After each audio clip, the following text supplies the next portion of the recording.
my God. Yo. Hey, baby. I'm just keeping it real with you. Hey, yeah. Hey, on a serious note, I hate to already start the show on a serious note before we do our question of the week and we wait for the family to come on in. You know what I mean? Our condolences to the victims of the New Orleans attack that took place New Year's Eve or New Year's Day. Definitely want to extend our well wishes, our love to everybody affected by that. An absolute travesty and tragedy. People, celebrating the new year, and then for something like this to happen, we want to extend our love to everybody affected by that. Absolutely, man. That was rough. I didn't even know anything happened till the next day when I woke up. Yeah. And I was just like, shit, that is crazy. But yeah, it was unfortunate. Condolences to everybody involved. That shit is outrageous, man. Brother DMac. What's up, bro? What's up? What's that? Hey, co-conspirator. My favorite What's TV good? show. Insane. Pardon interruption. Yeah, we are live, brother. Oh, yeah, we live. Yeah, we live, bro. Hey, man, I'm not gonna lie to you, back. Me and Scotland aren't feeling 100%, so we not trying to be here all night. So that's all. Damn. Personally, I'm just sleepy. Like I've been like actually working this weekend, so I've been in this building since 7:55, and I don't want to look at these walls no more. These walls are ugly. I've been sick for a week. I've been on the same vibe, bro. I've been exhausted. I've been in weddings. I've been in birthday parties. I've been in everything you can imagine, right? Well, hold up. No Diddy. But put it like this. Chaz already told me he's not coming. Yeah. Oh, where? Well, shout out Chaz. Chaz said he said he's burnt out. The motto here is mental over everything. Yeah, but it was so crazy, bro. I did the most research I ever did. You know what I'm saying? I stayed up. I was in the chat with y'all last night watching New Japan, all type of shit. But I get it. Because half of the matches, I still don't know. I watched the beginning of the motherfuckers. And I got a shoulder tap. I was like, oh shit. Next thing you know, they both raising each other's hand in that motherfucker. I'm like, God damn. And we're going to get to it, man, because there was a lot of great things on that card. But the question of the week. So I've been listening to a lot of jazz music this past week, like that old-timey jazz. Oh, snap. We got the good brother Lorenzo here. Let's bring him in real quick. My guy. Lorenzo. Boy, that hoodie hard. That hoodie is waiting. Uh-oh. Oh. And then he finessed my red hat. Damn. Come on now. Oh, we can't hear you, bro. Hey, now. Yeah, no.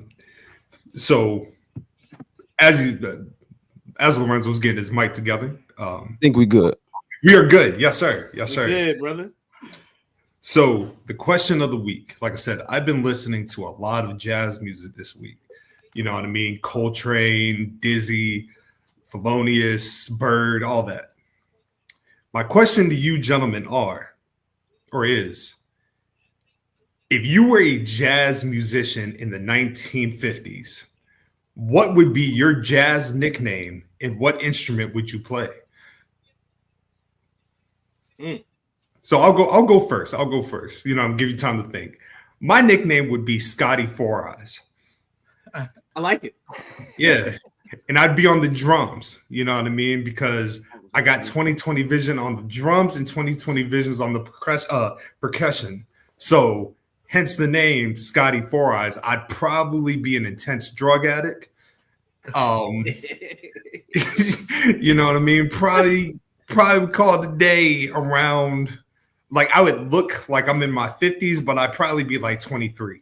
So I was gonna give you 27, brother. oh, thanks, man. Appreciate it. I was gonna give you 27. I was like, you make it to the 27 club. Have a white lighter and shit. You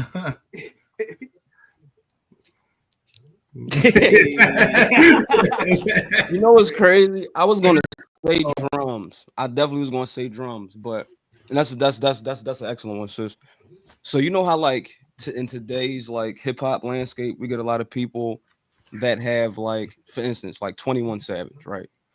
Or NBA YoungBoy, right? These things in a name, right, that like indicates where they come from. Like 21 means something, you know what I mean, down in Georgia. You dig what I'm saying? That's a reference to a certain neighborhood. But I would keep it simple. I think I would play the clarinet, and I would be a part of Blue Note Records as just simply Blue Note Low.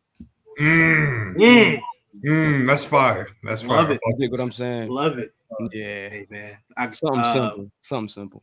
I ain't mad at you. I'm gonna take inspiration from The Simpsons, and I'm gonna be Bleeding Gums Relly. That's what I will be, and I will play the saxophone. That's great. Oh, lead singer. Oh, wait, I'm not mad at that. I'll take it. Well, since I ain't mad at since Lo the lead singer and scatting, you know what I'm saying? On I'd have played the sax. I actually played the alto saxophone in high school. Well, not in high school. In Louisiana. You gotta know how to play some sort of instrument, bro. Like you gotta know how to play some sort of instrument. Because we have something called the second line. And if you ain't part of the second line, you dancing. And I got 2 left feet. Like I could hit my little move.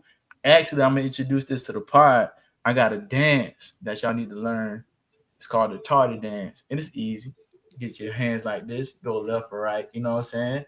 It's the tardy dance. So everybody, y'all gonna see it soon, real soon. I ain't gonna put it too much, you know what I mean? But y'all gonna see the tardy dance real soon.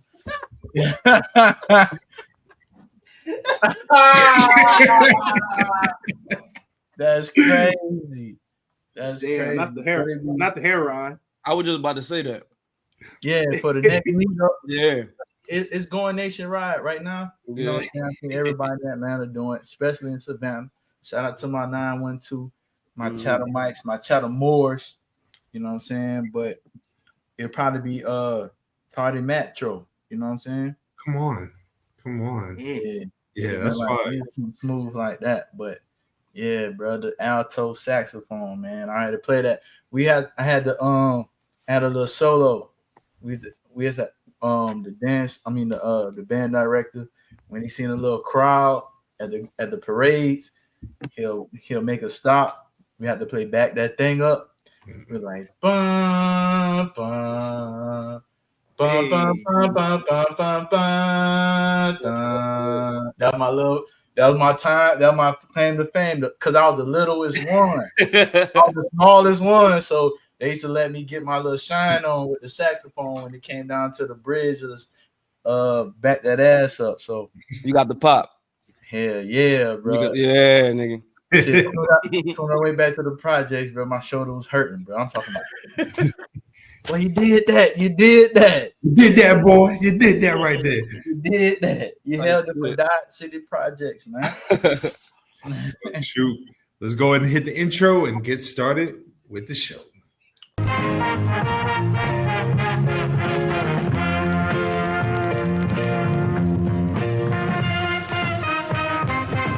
Real trap shit. This is the peak of professional wrestling. I love it.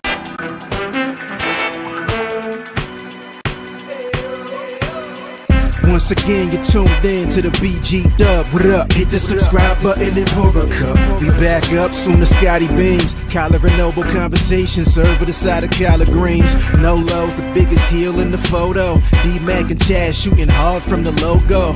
And off the top rope, starting that guard from a locker room in Philly, they got low. Black guy, BG Dub, throw it up, yo. Wolfpack, throw it up, yo. Sunday night's main event, and we live with it. And this is where we hit the logo. Got some crappy shoes on. It's never ironed. The shirt is too small. The shitty scarf and the terrible antenna.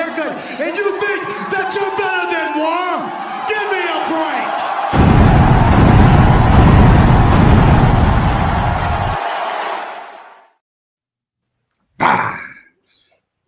Excuse me for this week, but I got you for what I got.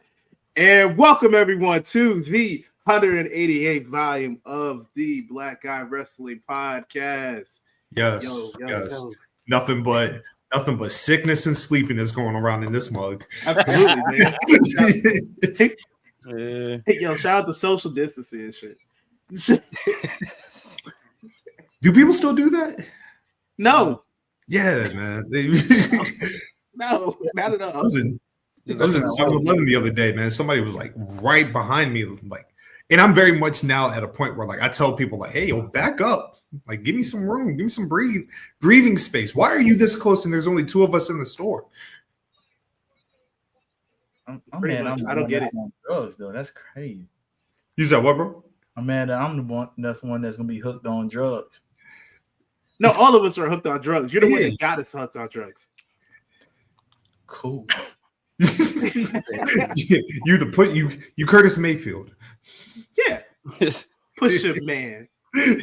Your mama on your daddy. I'm the nigga on the That was the first trap song. Bruh. No, for real. Max though, that nigga was spitting. Yeah. The greatest Soul Trade performance of all time. By far. Absolutely. Coming in first, it is Scott the Rock, Scotty Four Eyes, the poetic Scotland Underwood. Excellent. Coming in second, it's your boy. Solo. I'm kind of low at the moment. Nolo Green. Shit, coming in third with the last word, almost. The boy that's never late for the party. You know what I'm saying? Just always get it started. The one that like their asses real flat. I mean fat. Wings all flat. Mm-hmm. The one that got the shades trying to get laid. Mm-hmm. That's also trying to get paid. Shit, DMac motherfucking Tardy. Hey. Yes, sir. It is, sir. And coming in fourth in the 5th chair of bgwpod, you already know who it is, man. AJ Styles. Low Fuji. Low Ingobernable de Japón. All of those good things. I'm a little sleepy, as you can see. Big weekend of wrestling. Love my brothers here today. Love the family. Love the audience. What's going on, everybody?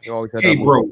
We are going to try to knock this joint out in an hour and a half. If we could even do it if we could do it in under 70 minutes, that'd be even better. I'm ready to go to bed. I am tired. About that time.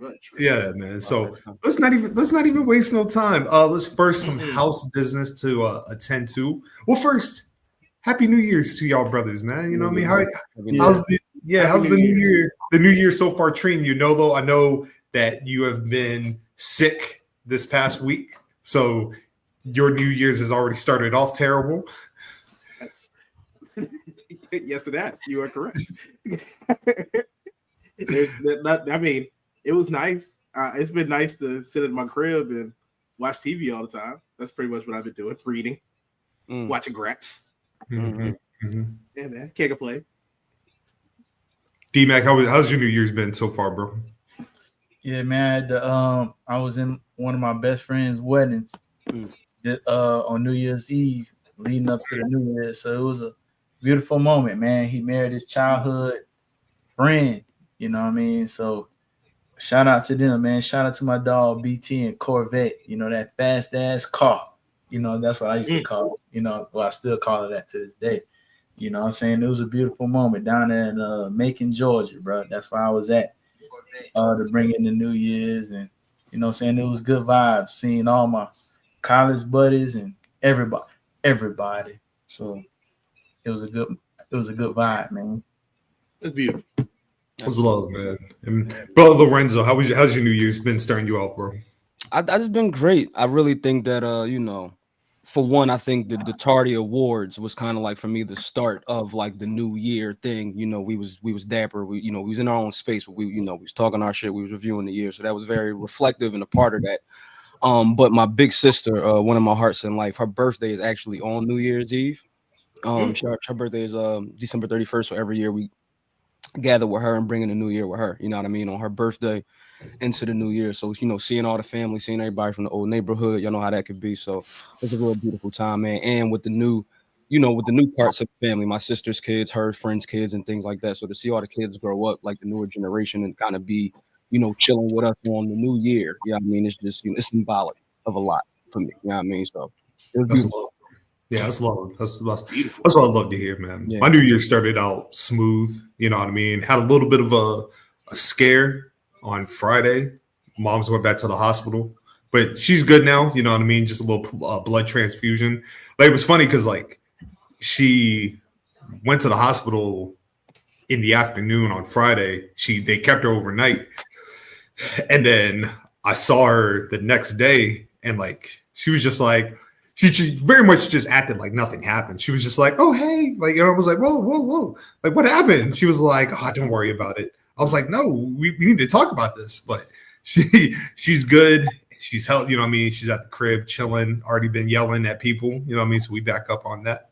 We back up.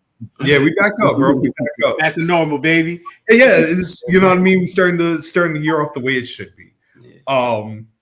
But like I said, we got some graps that we need to talk about. First things first, I do want to make mention. This past week, we did lose a trailblazer in the space of professional wrestling. Sweet Daddy Siki.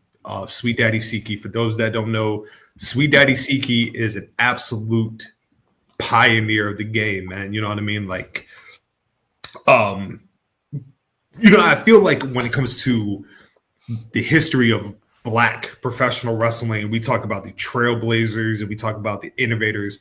Like I said, Sweet Daddy Siki is one of the first, if not the first, like, as you see, like, he got like his game from Gorgeous George, the blonde hair. The reason why you would see a lot of brothers with the blonde hair in wrestling, such as Butch Reed, Shelton Benjamin, it came from Sweet Daddy Siki. You know what I mean? Sweet Daddy Siki, he, you know, got to start in the Texas region. Very deep in the racism. You know what I mean? Like, he was married to a white woman. Had a NWA world title match that the Klan was ringside for, and they actually protested right then and there. And the referee was like, "Yo, we need your safety. We need you to be good." And they pretty much threw the match out. But he went up to Canada. He, you know what I mean, migrated up to Canada and had this fulfilling career, Maple Leaf Wrestling. He was a staple in Stampede for Stu Hart. Bret Hart in his book spoke wonderful things about Sweet Daddy Siki. A lot of people spoken a lot of great things about him. He has actually had a hand in training both Edge and Christian in their careers. In fact, I believe it was 2012, if I'm not mistaken, Edge had like a ceremony in Toronto, and he brought out Sweet Daddy Siki, which I always thought was just so dope. And if you've never seen the documentary on him, absolutely tremendous. Like this guy has sold records. In fact, up until his passing, nobody knew his real name. Everybody thought his name was Reginald Siki, which is the name of a wrestler from the 1930s. He liked the sound of the name and he took it. But you know what I mean? An absolute pioneer. Definitely wouldn't feel right to start the show without acknowledging him. Gerard, what's up with you, bro? Good to see you, my man. Yeah, brother. I don't know if you gentlemen know anything about Sweet Daddy Siki or if there's anything you want to add to that, but just I figured we got to pay homage to an incredible icon. Yeah, if I could add something, I think that was a beautiful, just, you know, overview and just, you know, quick obituary on one Sweet Daddy Siki. If I may, you know, we seen a lot coming up in wrestling of like the flamboyant types, right? And even just speaking about like Edge and Christian, you know, kind of I'm thinking about like their whole, like, remember that whole like reeking with awesomeness type thing? Mm-hmm. And how, like, you know, they were kind of like, you know, like the on-camera guys, like remind you certain things about like what you see with like Pretty Deadly today, or like a, you know, male maximum models. And we even going back to certain folks. I think of a guy that was in NXT not too long ago who had, some bad situations befall him. I don't want to say his name, but I'm gonna highlight him. Shawn Michaels, like, I for me, I think that influence definitely starts here in professional wrestling. Just like the flamboyant lineage, right? And the flashy lineage in pro wrestling. I think he's very responsible for it. But definitely, I just want to definitely add that real quick. No, that's facts, man. That's facts. Mac, you know what? I will actually shoot the link. If you follow us on Twitter, bgwpod, I will throw the link on. If I'm not mistaken, it's on YouTube. I believe it is. I'm pretty sure if you type in Sweet Daddy Siki on YouTube, it'll pop up. But if not, we'll throw it on the timeline, and that way people can have it. But Nolo, Mac, is there anything you want to add to the legacy of Sweet Daddy Siki? I'm gonna say RIP, man. I ain't really too familiar with brother, but seems like he was a cool brother, man. So RIP. I will also give my RIP and condolences to his family. So everything that I know about the brother, you two brothers have said beautifully. Because I remember when we would do like Black wrestlers like each day for Black History Month, and you gave me his name, and I kept finding the old one, the dude that he took the name from, and I'm like, yo, dog, who is this other guy? I was like, yo, who's the other one? Who's the flashy dude that I keep seeing, but doesn't look nothing like the other guy that I keep seeing from like the 30s? But nah, man. Everything that I've seen of the man looked like he was bigger than life, and he definitely looked like he lived a long and crazy ass life, man. Before we go on to Wrestle Kingdom and Wrestle Dynasty, just a quick story about Sweet Daddy Siki that I actually just found out that I thought was quite hilarious. So, like I said, he had a hand in training Edge and Christian, and there was another gentleman that helped train him, Ron Hutchinson. But apparently, there was a falling out between Ron Hutchinson and Sweet Daddy Siki. But Ron Hutchinson never knew the reason why Sweet Daddy Siki stopped talking to him.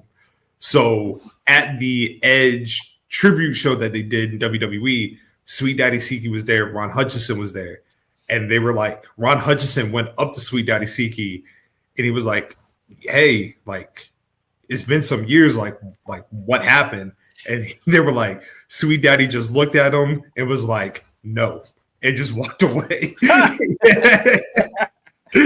Damn. And that's all he needed to say.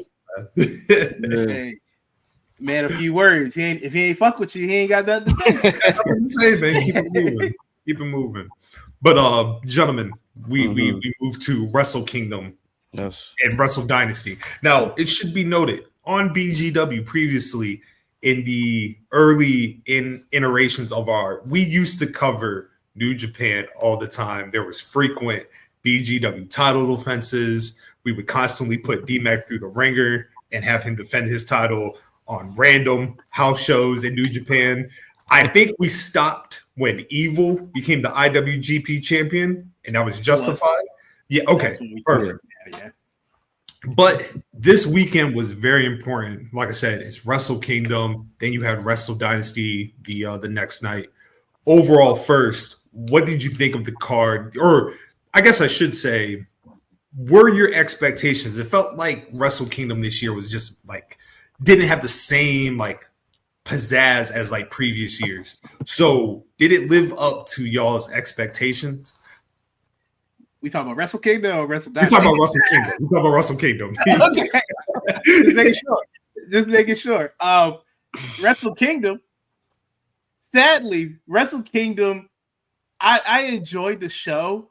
It's just that, but when you had with the most anticipated thing of the weekend is after it and a whole other show in the same building, it's kind of hard to live up to it. It's not like how Wrestle Kingdom is when it used to be 2 nights. You'd be like, oh, okay, we got night 1, night 2. You had Wrestle Kingdom, and then you had something totally different after it that is going to overshadow it, that has 4 different brands sending people into it.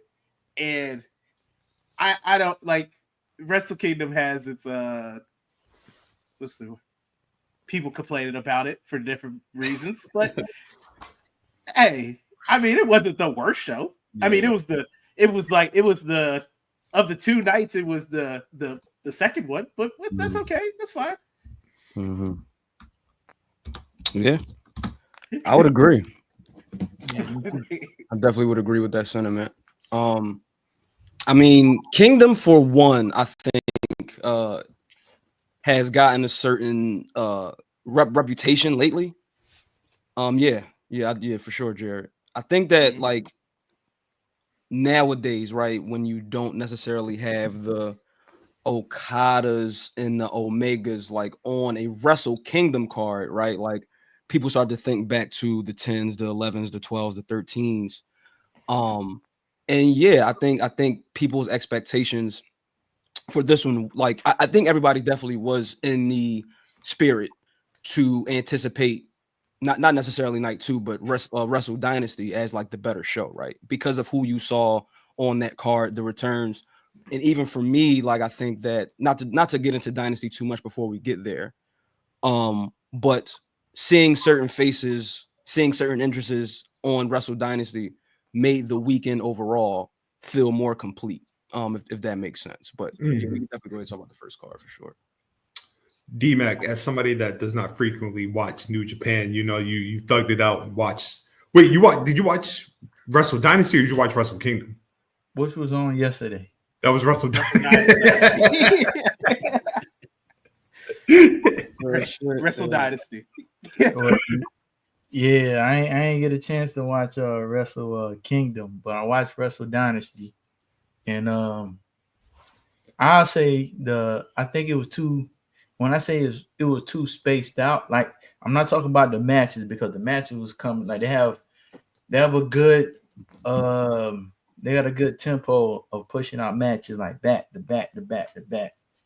But far as like the crowd was, to me, it was too spaced out, and I think that what kind of gave the lackluster appeal to the production of the show. But as far as the matches go, I think it was it did its justice for like a wrestling fan. I can't really judge as far as the other ones because, to be honest, that was my first time watching.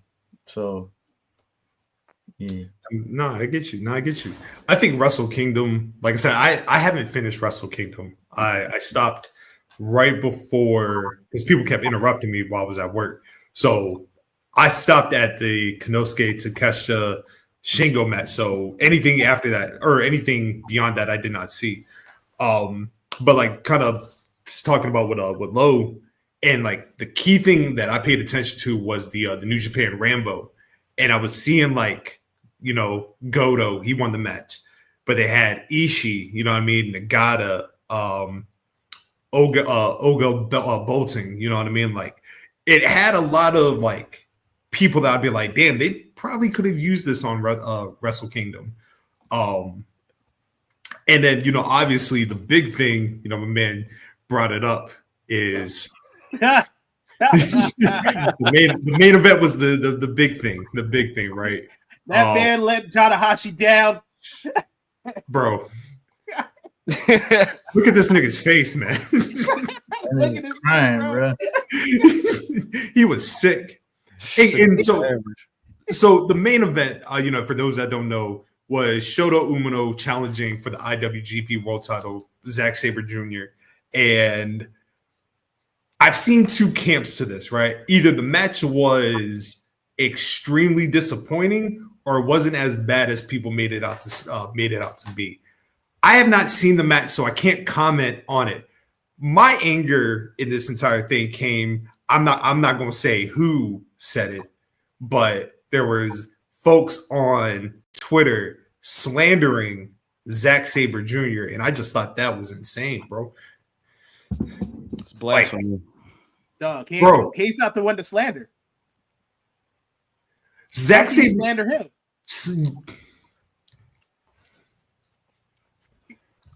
Let me tell you something. Let me tell you something. All right. Shota Umino, you can tell, just don't have that dog in him. He ain't never had it. He never had it when he was a young lion. He didn't have it when he was linked up with Mox. He didn't even when he looked like Tanahashi and it looked like there was potential. You didn't have that dog in you. Now you just look ridiculous with your ear level haircut and the whack ass tights. Like you don't look like a world champion.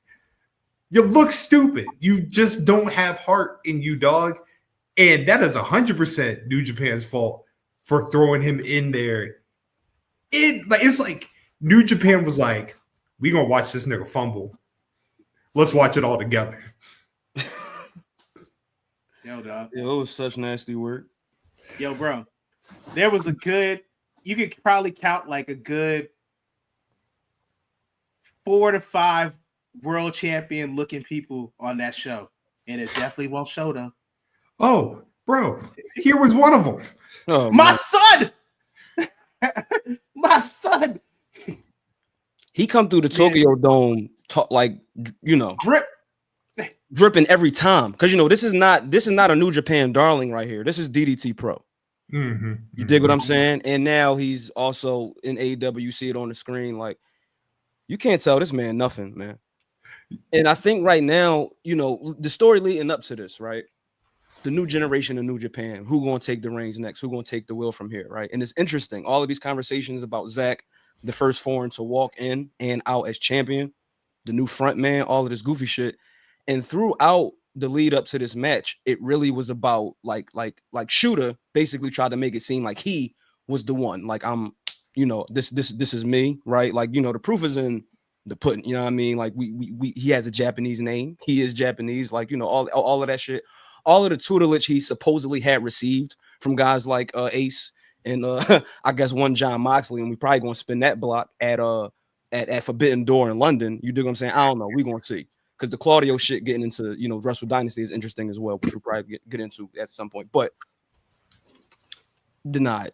This guy, I like him, I get it, but like it's Zack Sabre Jr. And I think a lot of times when we look at like the conversation that's on the timeline, I think a lot of times don't know what they're like consuming when they're watching like a New Japan product. So I just chalked it up to that as far as all of the Zack shit. But thought it was a pretty interesting story leading up to it, but like Shooter not the one. Yoda Tsuji, you know what I mean? Like, you could look at him. You know what I mean? I think somebody like him has lapped somebody like a Sonata who was like nowhere to be found. You dig what I'm saying? Like, in everything that they were trying to put on Sonata at that time to be like this new generation guy for the Lion. So we're in an interesting time right now, man. But people just need to understand what they're watching. Sonata was on the pre-show of Wrestle Kingdom, right? Yeah, he was in the Rambo. That was the crazy thing. Like, Sonata was in the Rambo. You know what I mean? Like, what they could have done is they still could have had Zack Sabre Jr. and Sonata at Royal Quest, and they still could have ran the rematch back at Wrestle Kingdom, right? And to go back to your point about like the timeline, these are the people that were slandering Zack Sabre Jr. These are the people that claim they love the real in professional wrestling. You know what I mean? Like, they all about the graps, but you slandering Zack Sabre Jr. Now, will I say this? Was he dealt a bad hand this weekend? Absolutely.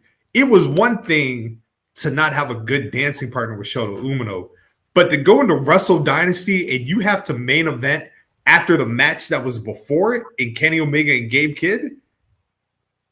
Once again, Gato was like, I'm about to watch all these niggas fumble. Mm-hmm.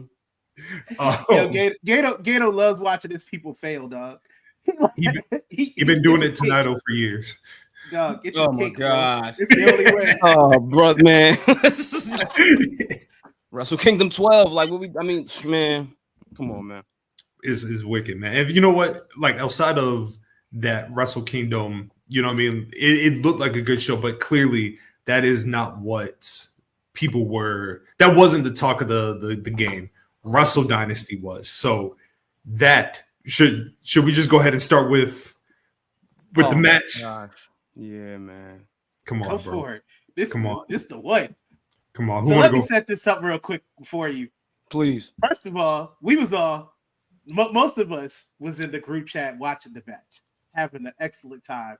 But I knew our boy Scotland had to go to work the next morning, and I knew he would watch it the next morning. So I was eagerly awaiting him to watch it, and he was making it through the card, And I was just like, dog, I need this nigga to hurry up. I'm like, there's only like, I was like, don't get me wrong, Wrestle Dynasty was great, but there's only like 2 or 3 of these matches you really need to watch before you get to fucking Kenny and Gabe Kidd. He finally gets to it, and this nigga is sending me nothing but exclamation points and capitalized letters the entire match. And you can only imagine why. Did you see how our man Kenny was out here looking like he didn't miss a fucking week of wrestling? Not one. Was just out here doing death-defying jumps over the ropes onto people with no regard for his body. Kung Fu Kenny. Kung Fu fucking Kenny, man. He's back, bro. He's back out. He's back. Dog, all I had to say is like, shout out to Heartbreak Julio.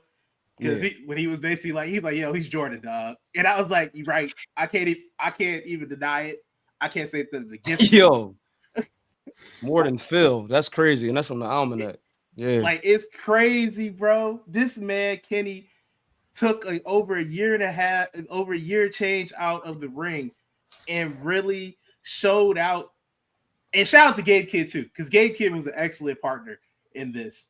That the story leading up to it, the way like the crowd was booing Kenny this match, and then he's just feeding off that shit like a fucking supervillain, beating the shit out of Gabe Kidd. Yo, and he was talking his big shit to the ref, everybody, dog. Yeah. Like the pageantry that he even had, like when because I had to ask y'all, like, what does that mean when he had took off his, his sweatpants, and they made it a big thing to his shorts, showing that, yeah, bro, like I'm with New Japan, like who the fuck this nigga is, you know what I'm saying? Like, who is him?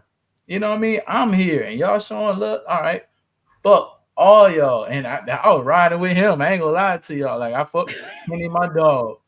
Don't get me wrong, Omega is my nigga, but the way he was like, look, bro, it's on my shorts, like it's right here. Usually I had to educate me on that.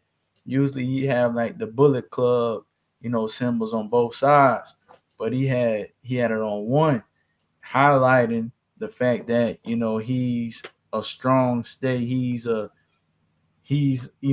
major fixture in New Japan, and y'all still riding with this nigga. Almost hit the mace. Like, who is this nigga? Like, you know what I'm saying? So like, I was like, all right, I fuck with Kid. You know what I mean? I fuck with the Kid, man. Mm-hmm. I will tell you right now, he is not going anywhere. Nah, Gabe Kidd is not going. Ain't going nowhere. Shit, I don't know, bro. SmackDown 3 hours. Ain't going nowhere, dog. Put it like this, man. You gotta like, for those that remember, like it was only just a few years ago, like Gabe Kidd had to step away from wrestling because of how bad his depression and like what was happening to him at the time. Like he had to step away. But I've seen people like they're committed to the promotion that they're in. Gabe Kidd is very much one of those guys. Like, I genuinely believe when he says like fuck WWE, fuck AEW, I genuinely believe he means it. You know what I mean? Like, I don't think there's any amount of dollar at this moment, maybe later on, but right now, to where he's like, I'm going to leave New Japan. Like the New Japan logo on the shorts was a statement in itself of his declaration to New Japan. Actually, the trunks he was wearing was actually inspired by Alex Coughlin, who's his best friend. You know what I mean? And Coughlin had to retire last year. You know what I mean? So that was also a tribute to him. But Gabe Kidd became a made man in my eyes. He became the baby face that New Japan needs. You know what I mean? Julio, shout out to Heartbreak Julio. But like the comparisons to this match being Brett and Austin and the parallels as you watch it, you know what I mean? Like the Canadian who's lauded as the best in the world against the outspoken young gunner who's once the head of the throne. It was just beautiful storytelling. You know what I mean? The fact that I was telling Nolo, you got to remember, Kenny Omega had diverticulitis. You know what I mean? Like, that's no joke. No. 2 feet of his intestines cut out. And the fat, bro, I'm getting. When certain spots is taking place in this match, I'm like, what is he doing? Like, that's all I'm thinking about, gentlemen. When they was handing out receipts, I'm like, we are going back to 83 with these guys. Like, what is like, you know what I mean? And I really think that this weekend and all, like, you saw a lot in certain matches. And this is just the beauty of like New Japan Wrestling, the way it's shot, everything about like presentation. And it really don't matter the company. It could be Noah, it could be DDT. We could be watching Stardom. Like, Japanese wrestling just got a certain essence about it, right? That's a little different than like Western, wrestling, right? Even different than the wrestling that we see in Mexico, right? So where I'm going with this is that you had for me, like, again, Kingdom wasn't what it was, right? But Dynasty really provided that feeling that like the International Wrestling Grand Prix is in a really great place, like with these opportunities to link up with AEW, linking up with the CMLLs of the world, and just giving, National Sports Week in Japan just like a whole new feel while providing those little notes of nostalgia, right? Like, I just think that a lot of these matches had a lot of like grudge in them. You know what I mean? Like, it really wasn't no friends this weekend. You know what I mean? And I think that like we saw that in this Kenny and Gabe match. You know what I mean? Like, and for me, certain optics of this match reminded me of another story, right? Kenny and Okada. Not necessarily a direct comparison, as I often say, but just like a few little things that could be a reminder, And shout out to Julio again, man. He had another good point where he was saying, I think in the night before that he said it last night. He said that he really don't see it like that for Finley. I see it a little bit, but I was like, damn, like that's crazy. But he was like, I don't know. I just don't think he's Gabe or Drilla. You know what I mean? And I'm looking at Drilla and I'm looking at Clark at ringside with Gabe and how they're kind of playing like they're basically playing the Young Bucks for Gabe, how they were doing with him against Okada, right? And so it was just like it was a lot of just like it was just like a lot of like grudgy type feelings in this for me, where it was like, man, like I don't know. I think the Lion might be back, and I'm really excited for. I don't know. I'm probably gonna try to get over to London, man. I don't know, but to pull it back a bit, like the Gabe and Omega shit was. I haven't seen nothing like that. I think on Wrestle on this weekend in particular in Japan in a while. So like, I'm not like I agreed to an extent about Finley, right? Like, and I don't know if it's just because in my own head, like I have a hard time accepting the fact that like that's Finley's son, right? Like, you know what I mean? Like Dave Finley comes from a lineage, you know what I mean? Like, if I'm not mistaken, he is the third generation third generation. Mm-hmm. And you know what I mean? Like your father is like Fit Finley, you know what I mean? So like already you have an expectations. I do feel this weekend he proved himself to be a big money player for New Japan. And maybe he's just typecast wrong, right?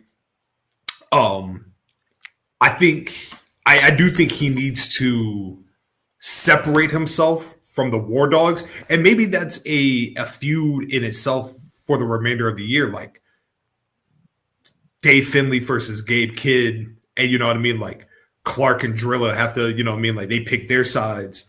We just saw the rumor that New Japan is interested in Baron Corbin coming up to New Japan, and Nolo brought an excellent point. Put him in the War Dogs. You know what I'm saying? He's perfect. He's perfect. Baron in the War Dogs, man. That'd be put the never title on him, man. It'd be game over. I'm this last time I'm gonna do this with Julio. One more thing, man. Yeah. On last week's episode, they said we should get Baron in the Hurt Business. Be the only white boy. I don't know. It's so I don't know. It's interesting to see where he might go. But this conversation is very interesting to me right now. I just had to bring that point up. That'd be hilarious. I can see it though. Yeah, I can see that shit too. That nigga be barbecuing like crazy. So hey, Dub, that should be one of their like when they have a promo. they do one of their promo videos. He should be just barbecuing and shit in the back. MVP talking shit. He on the Draker going crazy. brother Eddie, man, you are never too old to be a war dog out here. You know what I mean? Like never. Shit, no, you got Ric Flair talking about one more match. Then the game. Now, for real, if he ever opened up a restaurant, I would pull up. Then they really be cooking his ass off. Yeah, cooking they should eat some elk.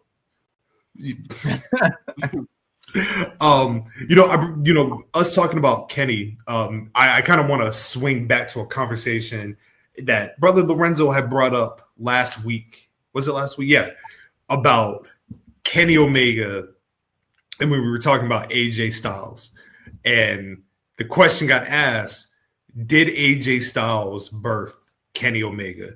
And I was like, we got to swing back to that conversation because there's a conversation that you can't have with that. So the conversation is now like in full effect.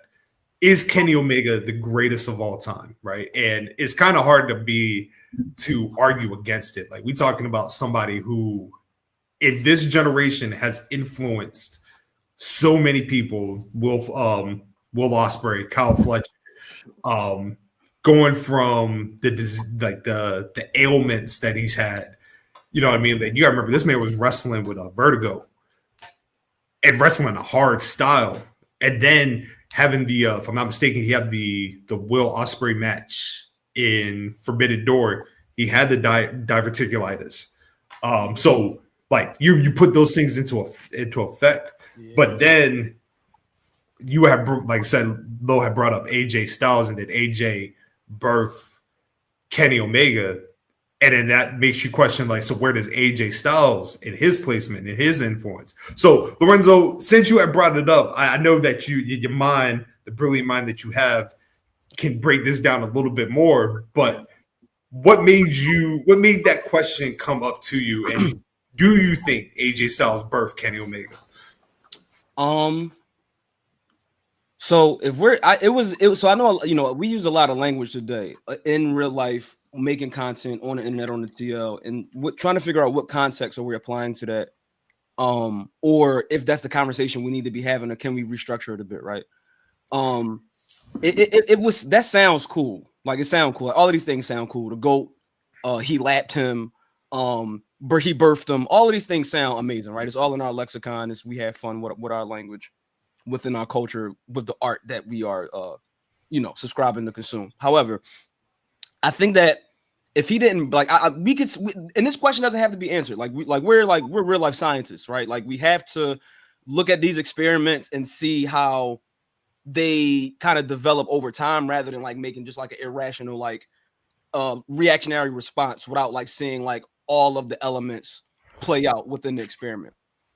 We might need more time to answer this question. However, I would say that Kenny Omega, I think, is AJ Styles is a door opener for someone like a Kenny Omega. Now, to the question of, and I'm gonna leave it right there for now. I think that he's a door opener. Did he birth him? I mean, when we think about the Bullet Club, for instance, right?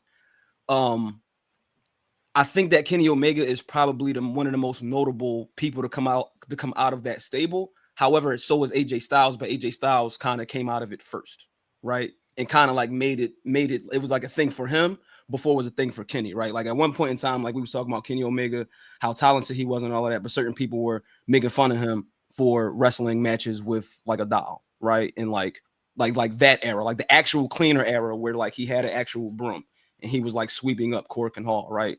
So he ended up like showing, it's like he reminds me of like the battle rapper Daylight. If anybody knows that battle rapper, outrageous antics, all of these crazy things, but when it was time to show up, like he actually did, right, in a battle against somebody like a Tay-Rock, for instance.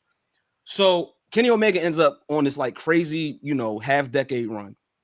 AJ Styles ends up wrestling for me a 5-star match against Shinsuke at Wrestle Kingdom 9, I believe, or 10, 9 or 10. It might be 10. I gotta go back on that. However, AJ Styles, enters the Rumble, comes into the E, right? I don't know if we can say that Kenny is the GOAT yet, because in order to do that, and we had a certain conversation earlier, I believe that for me, I think the greatest wrestler of all time, not even talking about my favorite wrestler, but I think the greatest wrestler checking all the boxes of all time is Stone Cold Steve Austin. I think that is the greatest talent, personality, all of those things that ever stepped foot in the ring, right? Based on where he's been, all of the companies, he touched them all, WCW, ECW, WWE, and, you know, for his time, right? Now, Kenny has done this well all day long. Last half decade, for sure, right? AJ has a lot of this going on too. AJ picked this up, right? Can we say Kenny is the GOAT if he didn't pick this up yet? So I just want to see, and I don't know if he's going. Like he said, he got a lot of friends over there. He probably want to beat the man who won this very thing in Philadelphia, right? However, we got to see this experiment play out a little bit more. I don't know if we can answer it right here tonight, like and close the case, but that's the case that I'm presenting. We kind of still got to see the climb a little bit. Can Kenny go and win the prize? The prize is prize. You know what I mean? So I don't know, gentlemen. So I feel you.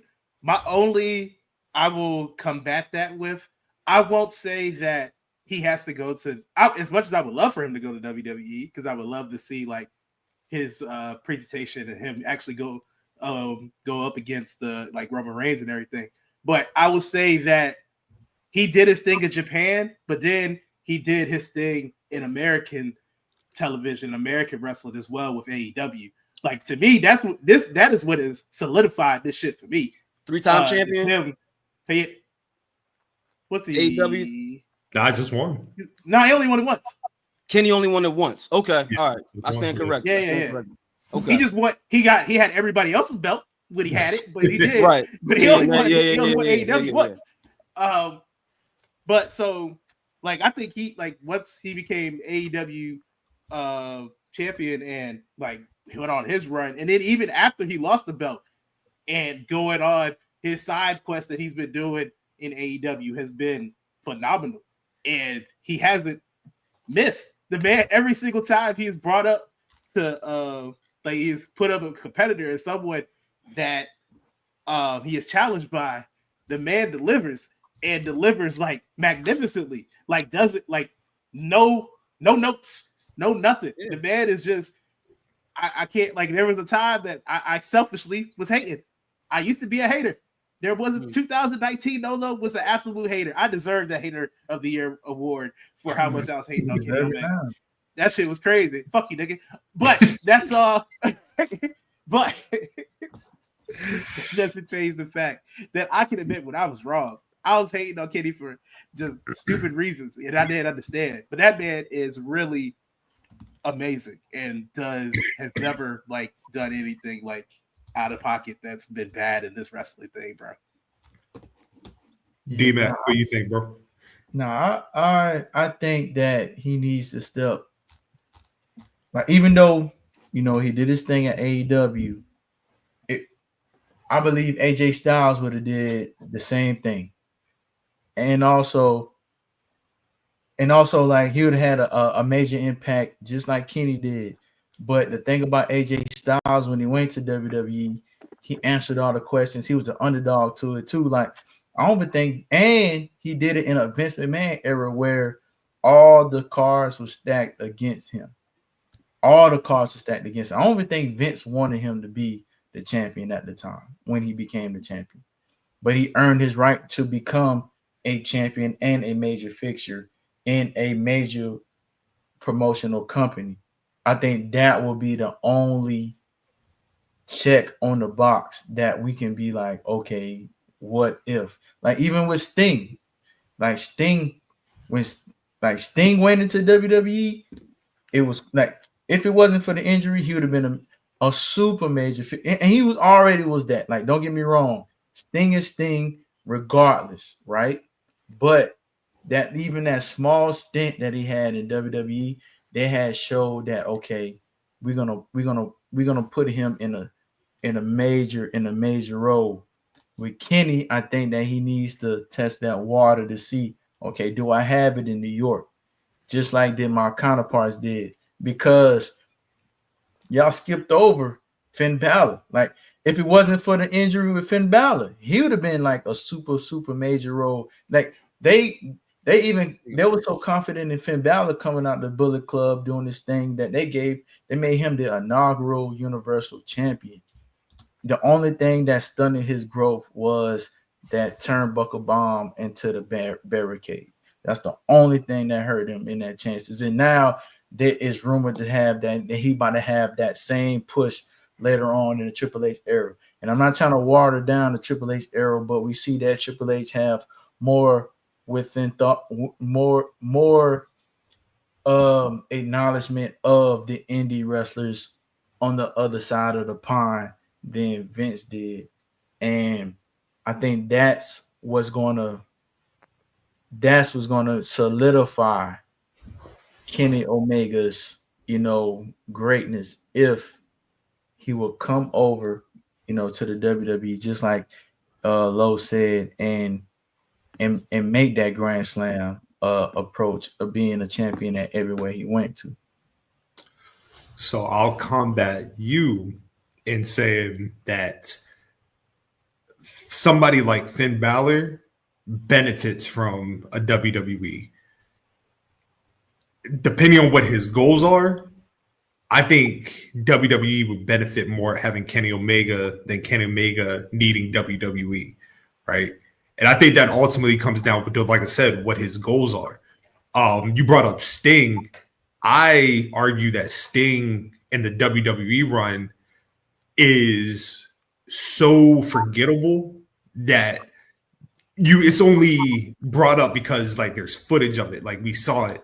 You know what I mean? Like I think Sting could have, if Sting had left TNA, disappeared for a couple years, and then emerged in AEW. That's how I ultimately look at the WWE run, right? But even before that, I don't think Sting, and Sting is my GOAT. I don't think to solidify Sting's status as one of the greats, I didn't think he needed to go to WWE, right? The pivot to that is that by the time Sting got to that point in his career, like he was already a made man, like he did his thing, right? You could bring that same argument to like Shawn Michaels in the 90s, right? Shawn Michaels never went to WCW, right? He, for all intents and purposes, like he was WWE through and through, right? He didn't need WCW to be in the conversation of the greatest of all time. I think with Kenny, it's very much like Kenny transcended, I think, a lot of our imagination to pro wrestling. You know what I mean? We got to remember when Kenny was really starting to cook in New Japan, I think for the majority of people, we were tired of the same old of WWE. You know what I mean? Like we were tired of what we were getting weekly with Raw, SmackDown. Yes, we had NXT, but even that's that original Black and Gold is just a derivative of Ring of Honor, right? And we also got to remember Kenny was in WWE development. You know what I mean? He was in Deep South, and he just said like it wasn't for him. Who knows what would have happened if Kenny had stayed in that system, right? We probably wouldn't even be talking about the level of that Kenny Omega took himself to. You know what I mean? Like, and even then, Kenny going to Japan probably was the greatest thing to ever happen across all boards for professional wrestling, because Kenny bringing back, you know what I mean? Like Kenny's whole thing is like the creativity, you know what I mean? Like that's a lost art of professional wrestling. Like the that canvas is literally art to be made. You know what I mean? Like the DDT run, the stuff he did with Kota Ibushi, the cleaner, you know what I mean? The series with Okada, the matches with Ishii, the matches with Tanahashi. I'll even make the argument watching last night, Kenny just in Japan is just a different beast. I love seeing Kenny on AEW. Once again, AEW needs Kenny before Kenny needs AEW, right? Yeah. Man in the garden. When he stepped into that Tokyo Dome, it's just different. That man is different. But my thing about Kenny, though, you got to look at it like this, though, bro. Like, as far as like hardcore wrestling fans, yes, he is the man. But to solidify yourself into that, you got to step into the NBA, bro. You got to step into the NBA and see where your grab's at. Not saying that AEW is not tough, and not saying that New Japan is not a tough promotion too, because you know you can't compare apples to oranges as far as main promotional goals. Like if you have to look at it too, you got to look at wrestling almost like soccer, because you got these premier leagues and they all tough, you know what I'm saying, in their own right. You get what I'm saying? But at the same time, it's always that one league that is the better of all of those leagues, if you get what I'm saying. And yes, Kenny went there, he did his thing. And yes, if the butterfly effect goes, if he would have never left WWE, who would have said that he would have been the impact that he did across the board? Hell, who would have said the impact that Cody Rhodes would have made? Like, Cody Rhodes made a great impact outside of WWE and came back and became the man. And now that solidified him. Not saying they on the same trajectory, but far as trajectory goes, the reason why I brought Sting is Sting was on those little brother programs. Like Sting was on those, the TNA, started off at WCW, and he made a name of himself. And soon as he made a big name for himself, and you could hear from like Sting's mouth, he said that if he would have went to WWE, like before he went to WWE, they were saying that Sting, you are a big fish in a small pond. And that's what they were saying. And he was scared of going to WWE, even when he was and that's when the surfers thing was going on. You dig what I'm saying? And that's why I was making that correlation between the two. And with Kenny Omega, I believe he can become one of the great, like a great fixture in the main event role in WWE, because look at the landscape now. Who you have? You got Drew McIntyre, you got CM Punk, you got Seth Rollins, you got the Tribal Chief, you got Gunther. You know what I'm saying? Is Kenny Omega better than half of the names I said? Yes. So why not him go over there, solidify his name in that role, and take the claim of what y'all said? If he's the greatest of all time, why not? And why not do it at this particular time? Because believe it or not, it's the easier time to do it, because you don't have other outliers to say that he can't do it because of a certain way that they perceive him. You get what I'm saying? Because all the names that I said before, outside of Roman Reigns, have made a name besides themselves outside of the pond, outside of the big WWE, umbrella, if you will. So why not Kenny Omega go over there and be like, you know what? I stamp my flag in this. I'm the GOAT. Fuck y'all. You dig what I'm saying? If I could just provide just a little bit more context also. I think that, the conversation I think we sometimes are having, especially online, is like a different one. It's like sometimes like two different conversations going on. Not the conversation we're having right now. This is all encyclical. This is healthy. However, I think when we bring up the other names, and I really appreciate reminding me, Scott, of the fact that HBK ain't never definitely he's homegrown WWF, and the conversations of like if someone like Shawn Michaels is like the greatest of all time. I think that when we talk about wrestlers, sometimes like is a certain like extra thing we got to put on it, right? I think that when we think about like wrestling, we're thinking about like the physical aspects of doing moves in a ring and like I guess like winning a match, right? Or like how well does one look? I remember when like the phrase we started using at a certain point was like work rate or something like that, as far as like the number of matches, how someone looks in match. And I think that a lot of times, these conversations would be in the context of like wrestling or matches that was considered like strong style, like pure wrestling, right? Pure wrestle in Japanese, but like pure wrestling in a sense. I think that we could say for what we have seen from Kenny, all of the stuff in Japan, even some of the silly stuff in DDT, stuff in AEW, I think we can definitely say that Kenny Omega at this juncture is the greatest pure wrestler of all time, right? And we have people who he has opened the door for, the Will Ospreays and the Kyle Fletchers and things like that. Strong style wrestling becoming more Western. I think that Kenny Omega has lapped everyone. Now, I think someone like Shawn Michaels, he's in the conversation for greatest wrestler of all time. He's in that conversation. But I think someone like Shawn Michaels, because of his career trajectory and everything, and what the role that he's played in certain WrestleMania matches and all of that, and again, he's lost more WrestleMania matches than he's won. Shawn Michaels is the greatest in-ring performer I think that we probably ever seen up until a certain point. I think that Kenny Omega becoming the best like pure wrestler, because wrestling is changing over time, right? That he's kind of like in that, he's like in that same breath of like one of the greatest in-ring performer in that pure wrestling sense. Shawn Michaels was mostly just, aerial high flyer stuff, right? Kenny mixes in that stuff with a lot of power stuff and with certain technical abilities, right? So yeah, I think that with figures like Kenny and Shawn, they're more so of like the greatest in ring. But as far as like checking all of the boxes, right? Like microphone, entrance, impact, aura, all of those things. Like to me, that's the word wrestler in and of itself. That's what I think about, like all of the things, which is why I brought up someone like Austin, who Austin don't got no one wing angel. Austin ain't got no V trigger, right? However, just his impact over time, right? But yeah, this is a conversation I would love to continue having over time. You know what I mean? But I just wanted to bring those points up as well. What we got to do one day on the pod is we got to spend, like, forget whatever happened in the week. We got to sit and actually determine in our criteria what it takes and what it means to be the greatest wrestler of all time. Because it's a healthy conversation to have, right? Mm-hmm. You know what I mean?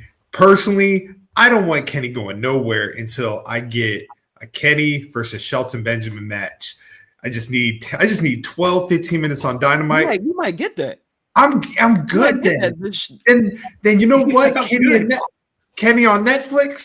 See you there, buddy. You know what I'm saying? As long as I get Kenny and like, I don't know. I even like Kenny. Somebody brought it up. Kenny and Swerve, like this version of Swerve against Kenny. Come on, bro. Yeah, it's some business to take care of for sure. Right? It's, oh my gosh, like I'm talking about, like, I mean, I don't know how long the guy plans on going, but I'm definitely, if that's gonna happen, thinking like, I don't know, 28, 29, 30. Like he definitely got some more business like in AEW back on the East. Like, yeah, he gonna cook for sure. Hey man, look, we don't have that many moons left with Kenny. You know what I mean? But for what we got, we gotta take it. You know, my favorite thing about observation from last night is that a majority of people had the same thought after watching Kenny Omega. Get that fucking title off of Mox. Absolutely. That is the same. They said, take that shit off him immediately. Yeah, and that's the thing too, right? Like, it's and I, again, I stand corrected again, right? I was bugging. There's never been a 3-time AEW champion, right? Everybody's pretty much had it once. For the ones that's had it, Moxley's had it the most amount of times, and Punk has had it twice. But yeah, I think it's about that time, man. Hey, in all honesty, I genuinely believe, because when I was watching Collision last night, and I'm watching, like they tying up the Rock and Roll Express, I'm like, what are we doing, bro? Like, I'm like, what are we doing? What the fuck are we doing, right? Yo, like, it's old people in, like, we gotta stop old people in Death Riders, like because I'm not that mad at the Death Riders. Like, I know a lot of people got, you know what I mean? It's a way that you could do it. I don't know, in a pure sense, but. Hey, look, bro, I'm a poet, so you know what I mean. Like all the riddles that Mox be spitting, like I get it. You know what I mean? Like, crazy. Yeah, he's just rambling at this point. But you know what I mean? That's what poetry is. It's just a ramble sometimes. But like I said, I'm watching them tying up Ricky and Robert, and I'm like, Ricky, like cool. Robert can't see as it is. Like, yeah, man, is Robert just there? There, bro. But then I'm looking, right, and then like even like Hangman, like I don't give a damn about Hangman and Christopher Daniels. Like, this is not the Christopher Daniels I grew up on, so like I don't care. And then I look at that and I'm like, yo, Hangman. I've always thought Hangman is the superstar AEW genuinely needs, right? Mm-hmm. And you know what I mean? And I hope in a bigger picture, this is what this is all leading to, like Hangman becoming like that star. But I feel like the meat on the bone for Hangman and Kenny for the world title, like that's the ratings mover that you need if done correctly. So like I don't want to see Robert Gibson tied up. I don't give a damn about that. You know what I mean? Like that's no disrespect to the OGs, but like I don't care. Yeah. Seeing the Rock and Roll Express tied up does not have the emotional connection that I'm pretty sure like Jim Cornette had. I'm pretty sure Jim Cornette was like upset. You know what I mean? Like that's for that crowd. Yeah. Tony Schiavone. Tony Schiavone was upset. Yeah. Tony Schiavone was going through it. We are not them. But to continue real quick, we gotta acknowledge the Mercedes. You know what I mean? The new belt collector in the game right now. Her and Mina had an incredible match.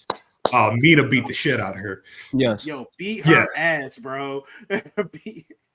Yes. I was like, man. Like I knew after a while, I was like, oh, Mina not gonna win this. But man, she is definitely making sure she is getting all the damage. Man, let's do this, right? Okay. Because I tweeted it last night and I was ready to come up here with it, but I'm glad we had like that conversation so we can have this one. Here's where I am with this. Okay. And I'm willing to do it right now. I'm willing to do this right now, right? Okay. I'm really ready to do this shit. Okay. What's up? Mercedes Moné. Right? We know where she came from right now. Mercedes Moné is the greatest black wrestler of all time, regardless of gender. We're doing this right now. All right.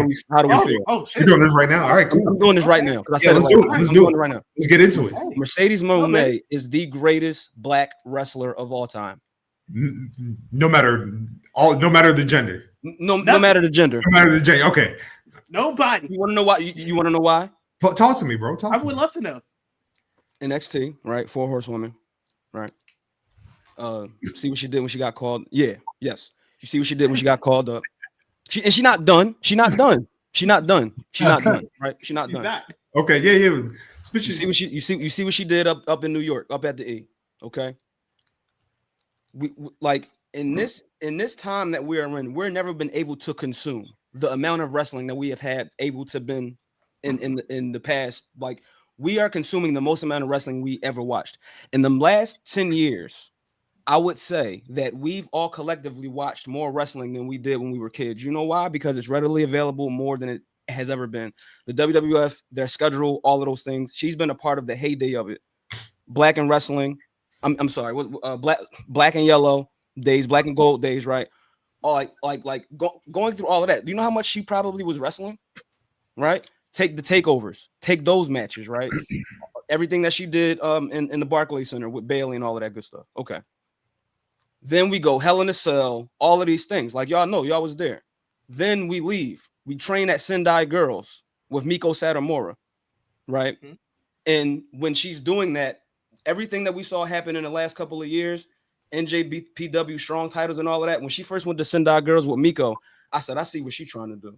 She's trying to headline Tokyo Dome. She's trying to she's trying to run the fucking gambit, right? In all of there is no black wrestler that has been more specified than a Sasha Banks Mercedes Moné because she is a black woman, right? That has covered more ground than her and has won more championships than anyone. So by right, Mercedes Moné is the greatest black wrestler of all time. She's been wrestling in the most matches we've been watching them. She's in a day in which more black wrestlers are wrestling, participating, right? Only black woman in the 4 horsewomen, right?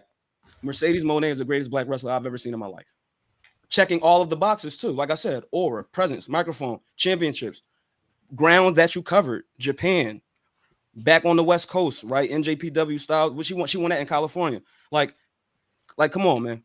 We saw what she did against Chris Statlander, and then gonna do this with because she beat her ass, but we saw the whole match. How's she gonna do that with Chris Statlander the other day and do this again with Mina Shirakawa? I've never seen nothing like this in my life. She's the greatest black wrestler I've ever seen in my life. Period. Me personally. So I have to do it right here since I put it on the TL last night. Period. That's a hell of a case. That's a hell of a case you have on, brother. Yeah, I'm not mad at it. Like I'm not. I think nobody could be mad at that unless they just hate Mercedes and hate black women. I think I wasn't. Put that in there, didn't he? He put that in there. It's like, no, how you come back that? Hey, look, You might not agree with it. You might not agree with it. You might not agree with it, but you can't be mad at it. So the case that's presented. So Scott, we're right. So before I know Nolo, you were about to say something. So once again, the reason why I'm not going to argue it is because, like I said, it's your opinion. I can't be mad at your opinion. I'm taken aback because I just wasn't ready for this type of question. No, I wasn't. I didn't think this was what we were doing tonight. In the concept, greatest black wrestler of all time, can I say do I put her in the top? Absolutely. I would have to sit and dwell on if she is genuinely the greatest, because you're hitting some great points. You're hitting a lot of excellent points. You know what I mean? Like if you're thinking right now, like she's accomplished a lot more than a lot has, you know what I mean? And I think sometimes we get caught up in the conversation that because you're influential, and some people, you being influential makes you the greatest of all time, right? When in reality, you can be influential and somebody go above you. They just, you know what I mean? Like they just did what you did, but they just did it better, right? We could take more time to see, like I said, we're doing science experiments. We could take more time, but that's one I'm willing to like kind of call like right, like up until this point. What black wrestler can you name that's been casted on a Star Wars production? I can't name one. Again, when I say wrestler, that word, I'm talking about everything. Right? The impact that you have in the mainstream, I'm talking about that too. Austin 316 is the New York Yankee hat of wrestling gear, right? So everybody has one. The Rock must be the Lakers then. That's what I have to combat you with, brother. Like, and you made some valid point. But I gotta give you Sasha's wrestling acumen. I gotta give you her technique. I gotta give you the Sendai girls. I gotta give you the Japan. I gotta give you last night four belt Mercedes. I just gotta give you that in replacement of So that's just I'm not disagreeing at all. But Wayne that bull. Yeah, like he is the black wrestler, bro. Like he is, and not taking away the accolades of what she's doing, bro. But it's just one of those unfortunate circumstances that women have to do more in this industry to get almost to that accolade, to those in the industry, bro. Because you look at Maya Moore in the WNBA, look at Clarissa Shields in boxing, bro. Like Clarissa Shields is the only boxer ever, female or male, that went undisputed in 3 different weight classes, about to become undisputed in 4, and we still looking at Floyd Mayweather as the best boxer of all time, bro. I got a question about The Rock. Just because I feel like it's a conversation we've never really had when it comes to The Rock. And we're talking about we're talking about graps.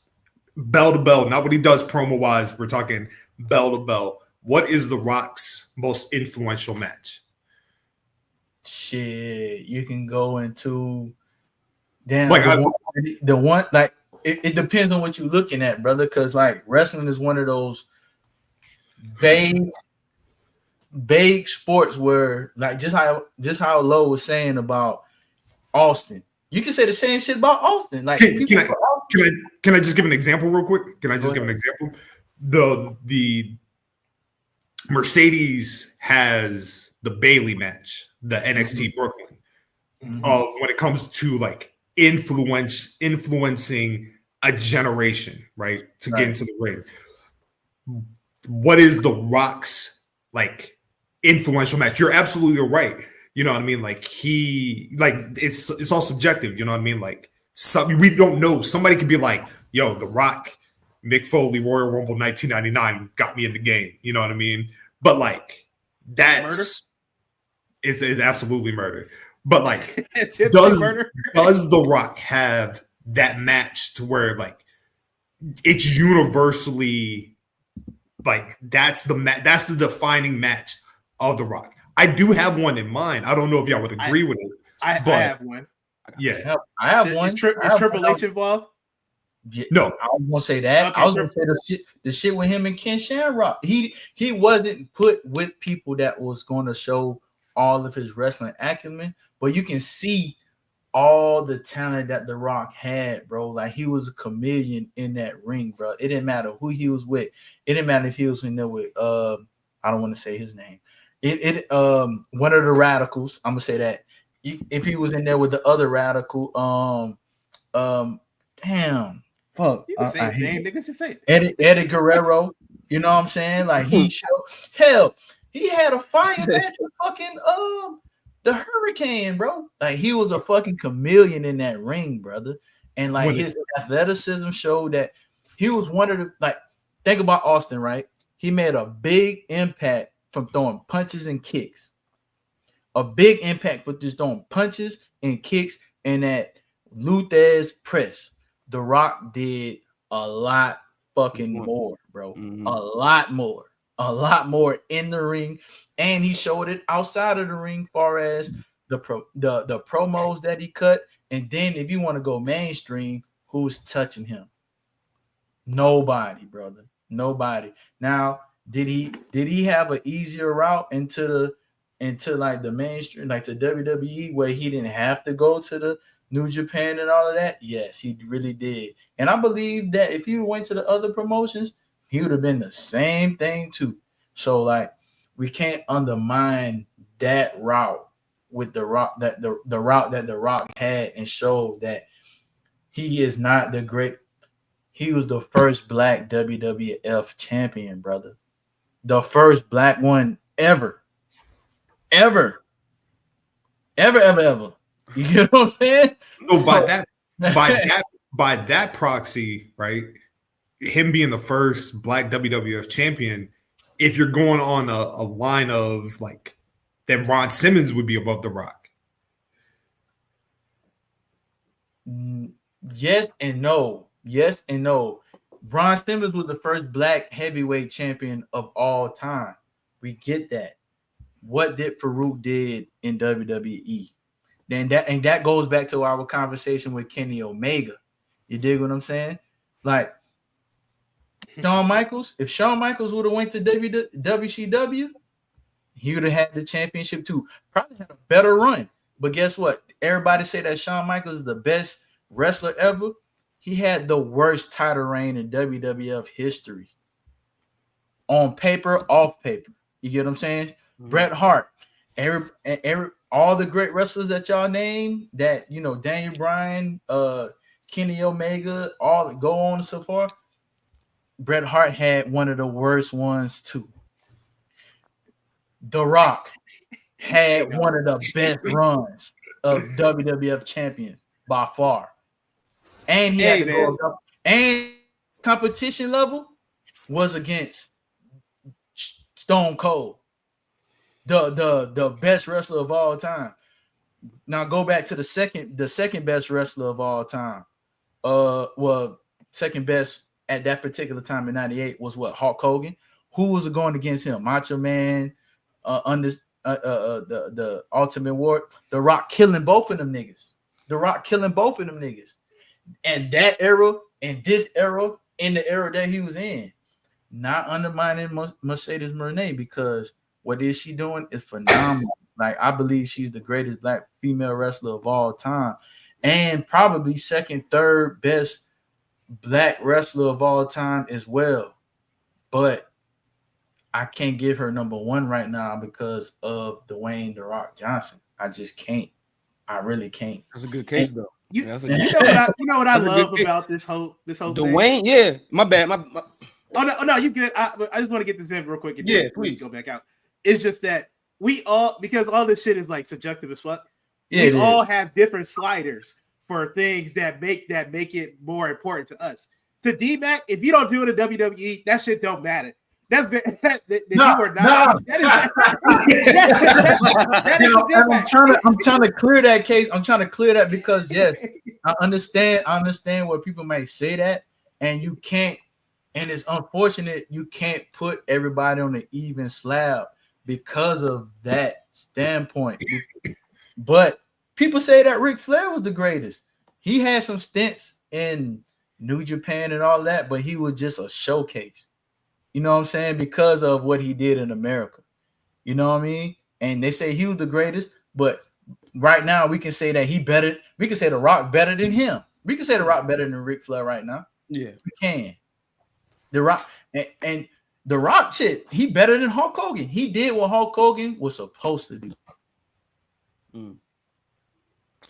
What we said Hulk Hogan went to movies and did all this shit in movies. What movie that y'all motherfuckers go watch that Hulk Hogan was in besides Rocky when he wasn't really Hulk Hogan yet? But I'm not trying to give Hogan any credit, but you got to remember we grew up in a different time period. You know what I mean? Like for those that grew up in the 80s, like you got to remember that Hulkamania shit transcended pro wrestling, right? You know what I mean? And it's just like I said, it's a generational thing, right? They made pasta restaurants. Pasta Mania, all of America. Like, nigga, you remember Three Ninjas? He was in them shits. Straight to VHS. Them shits went straight to VHS. I think it was like one of them that went to the movie theater, but them shits went straight to VHS. The Rock, matter of fact, while we speaking right now, going to VHS at the time wasn't a bad thing. The Rock became the #1 actor of what year that was? What year that was when he became like the #1 actor of like box office? A few years ago. That was like 20 years ago. He was the #1 wrestler, the #1 actor. The Rock has never been the #1 wrestler. 1B. You still below somebody though. Yeah, but look at the time that he was about to be #1. He went to Hollywood, and he was going to be that because what everybody was saying, Austin took his ball and went home. And guess who they put up front of him? And just factor all of that shit in, bro. And then we talk about the argument was the greatest black wrestler of all time. That's the argument that we have right now. Lowe said it was Stone Cold. It's argument that now that retrospect, The Rock better than that motherfucker right now. If you look at the whole scheme of things, all right, shit, you can shake your head no if you want, but shit, The Rock killing that nigga too.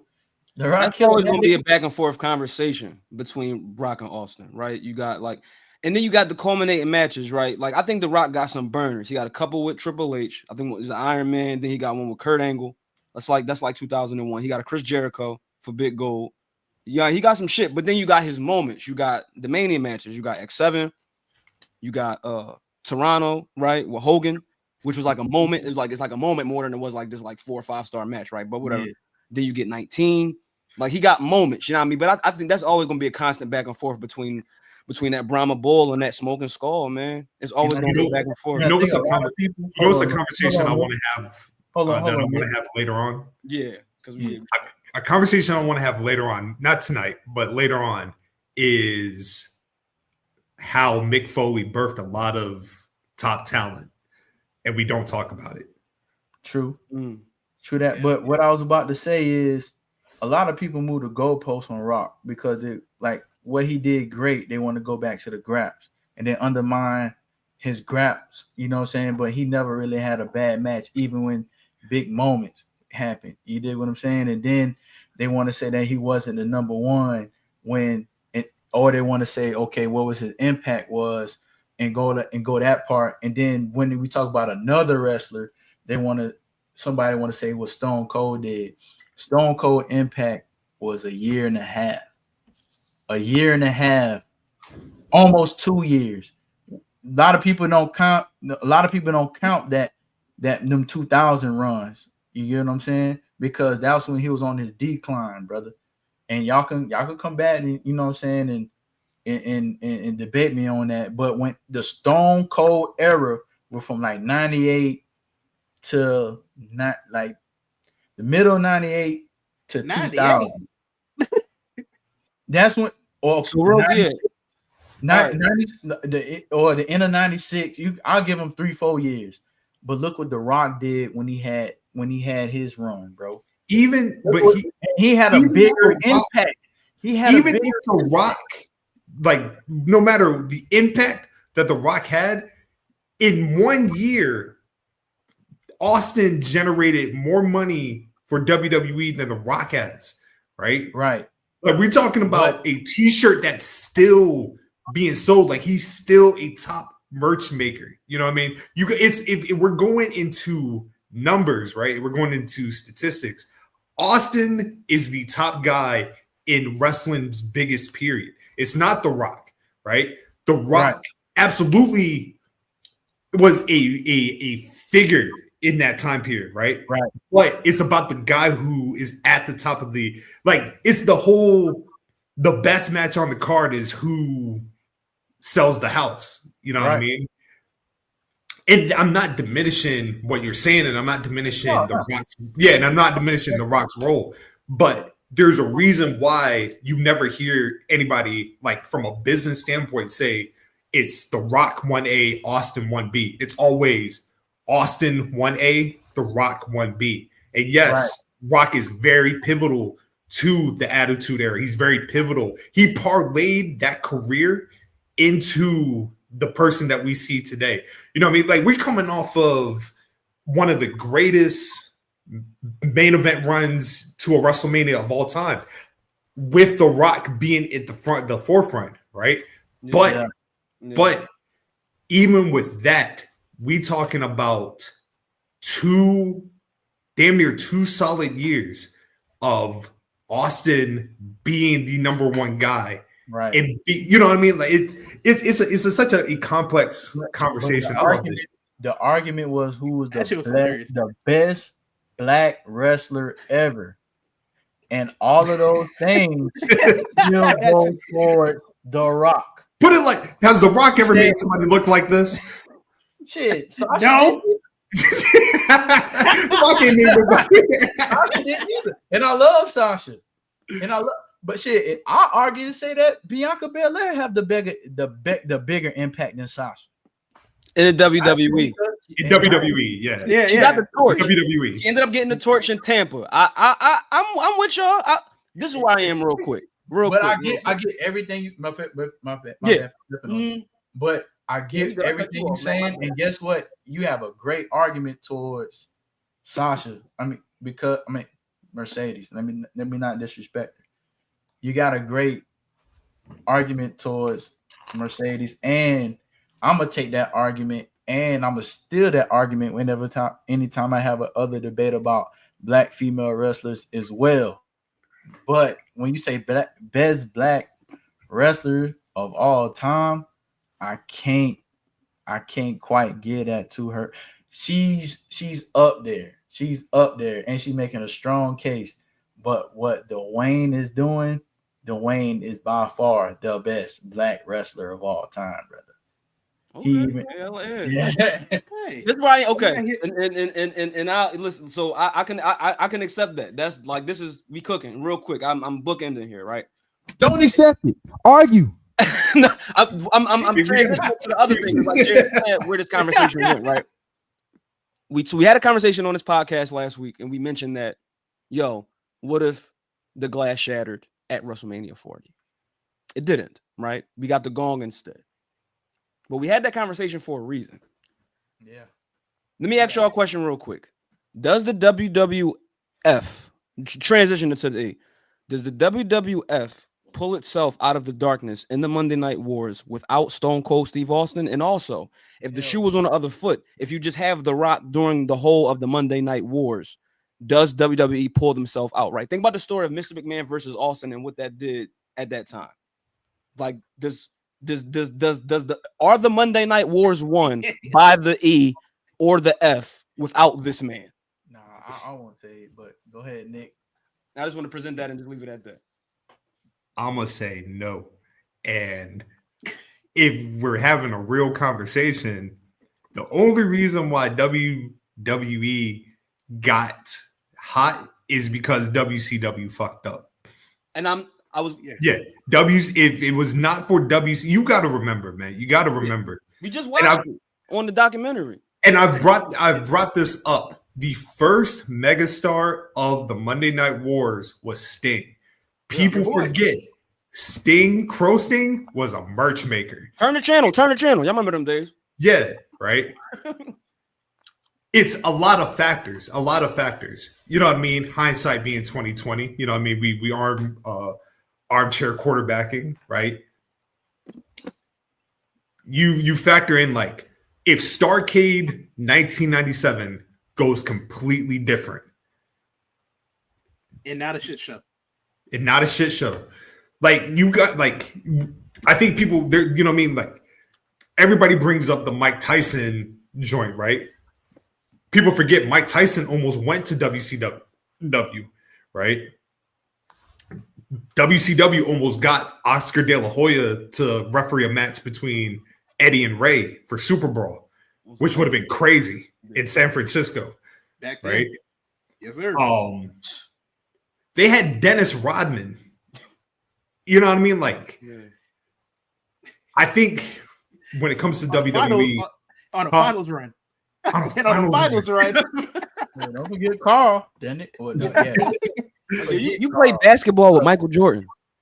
Like, he want to go to Nitro, man. Like, but yeah, I mean that in my eyes, like I think WCW's victories all happened because of WWE's victories all because from WCW's fuck ups. Yeah, that's a fact. But everybody was changing the channel for Sting. I don't care what you was doing or who you was.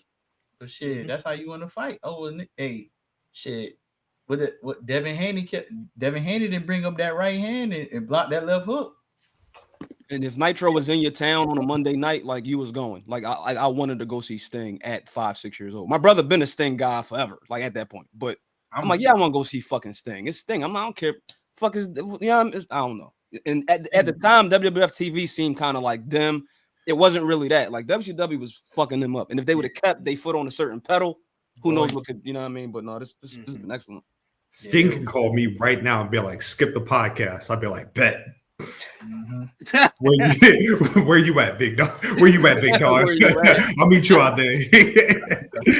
Frontier. With the fight for $300 for the year, goddamn Frontier. Hey, let's hit this rapid fire, man, because that conversation took all my energy out. My bad. No, that was great. Yeah, this is BGW dialogue. I do have a message for DMAC from BGW Hall of Famer AT Inferno. I agree with Mac 1000%. I like that shit on on Twitter. That was my name. Matter of fact, let me go back to the golden days. Shout out to my nigga AT Inferno, man. Hey. Shout out to Inferno, and always shout out to Inferno, man. I'm just saying, y'all said this what y'all like, man. Y'all said y'all, the New Japan and everybody likes this shit. I'm just saying Mercedes is running this shit right now, man. I'm just all I'm saying. Hey, if that's the case I'm just saying if that was the case for Kenny, my girl, man. If you said my girl, you know what I mean? How can I say this? If you said Kenny necessarily didn't go to the E, my girl been there and she around there now too. So that's just why I'm giving it to her. But I'm gonna leave it at that. And I think she's gonna have a stronger run when she come back. I think so too. I was saying that to my wife. Netflix tomorrow. You know what I mean? Tomorrow. Come big. This is big time. We got Seth and Punk. We got Rhea, Liv. It has been confirmed that Dwayne Johnson will be in the building. You know what I mean? Obviously, the focal point will probably be the tribal chief, the tribal contact, Roman, Solo. I got to feel, this is my prediction, that Solo wins, right? But the Ulu Fala goes over the neck of The Rock. And the person that puts it on him will be Paul Heyman. Ooh. Oh, okay. Yeah. That's one. Yeah. That's my prediction. That's my prediction. All right, shit. I like it. I like it personally. And he kind of flirting with that. He the high chief. I sent that to y'all in the group chat. He keep talking about I'm the high chief. Read that up. If y'all everybody go to The Rock last post on social media, on Instagram, you were talking about, he's doing this one. Tomorrow is dedicated to the High Chiefs, and because he was the High Chief, so y'all can be the tribe. And we seen that WWE has been doing a great job of long-time storytelling, and they put The Rock up there with the High Chief, so that might be something to be said. Oh, but by the way, I do just want to shout out Marks with Mikes and then phenomenal interview they just did with Joshua Bishop. Go tap in. Get done with this. Go watch that. That was an incredible interview. Do y'all think? Because as of right now, the main event is supposed to be Seth and Punk. Do you think that now gets changed? Yeah. If it has the Rockets involved, yes. Yeah. Big Dwayne being like, hey, Punk should be used to this. This is just what it is, dog. Sorry, you second fiddle to this nigga forever, and it just is what it is. Forever. Yeah. Who do you got winning the Punk Seth match? The Rock.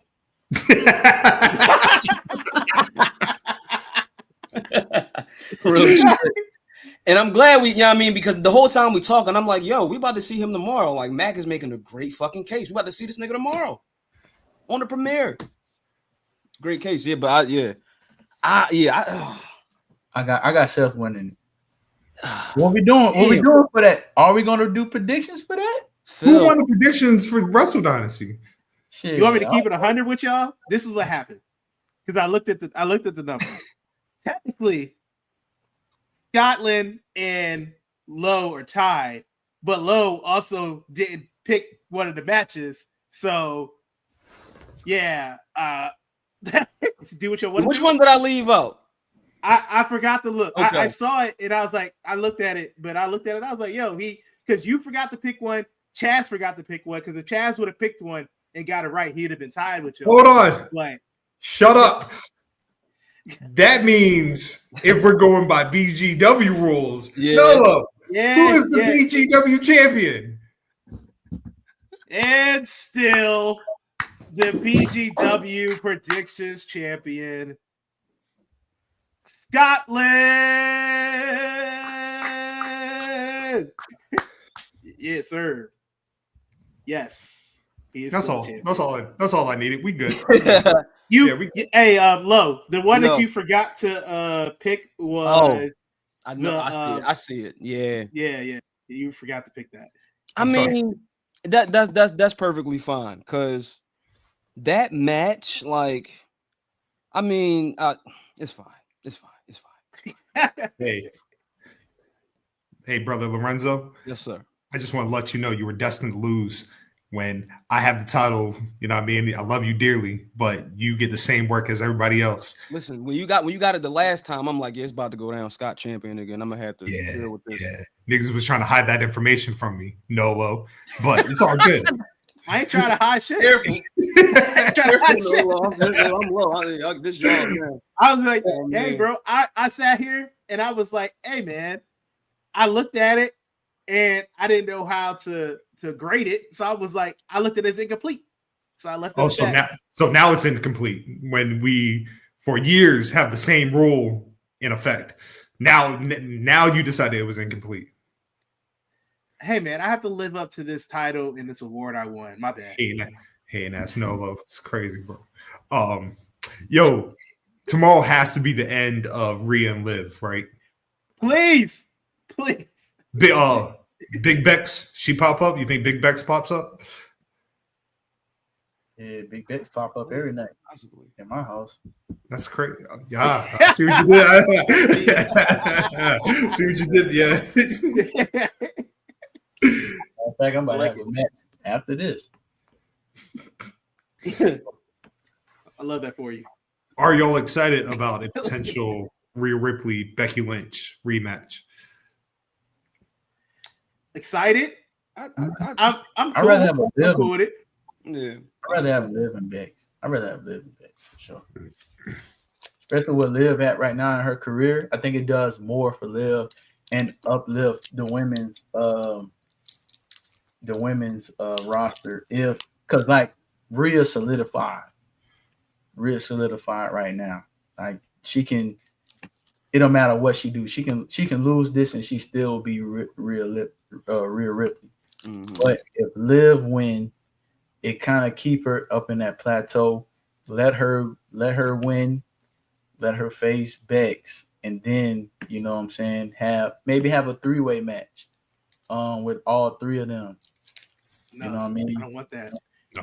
I do not want after tomorrow. I do not want Rhea and Liv anywhere near one another. I want this to be done. I'm cool and I'm happy if Liv wins. Good with it. That's great. Rhea wins. Cool. Whatever. Just let this be over. This has gone on long enough. There's no more meat on this bone. They've been this shit has been marinating forever. Overcooked like shit. Oh yeah, we forgot about North Carolina. Oh no. Oh, Charlotte, she popping up on this. yeah. She popping on Tiffany. Yeah, she got to go against baby Charlotte. Look how happy this nigga Triple H looks. The racism just oozing out of his face. Yeah, Taker versus Taker match, you know.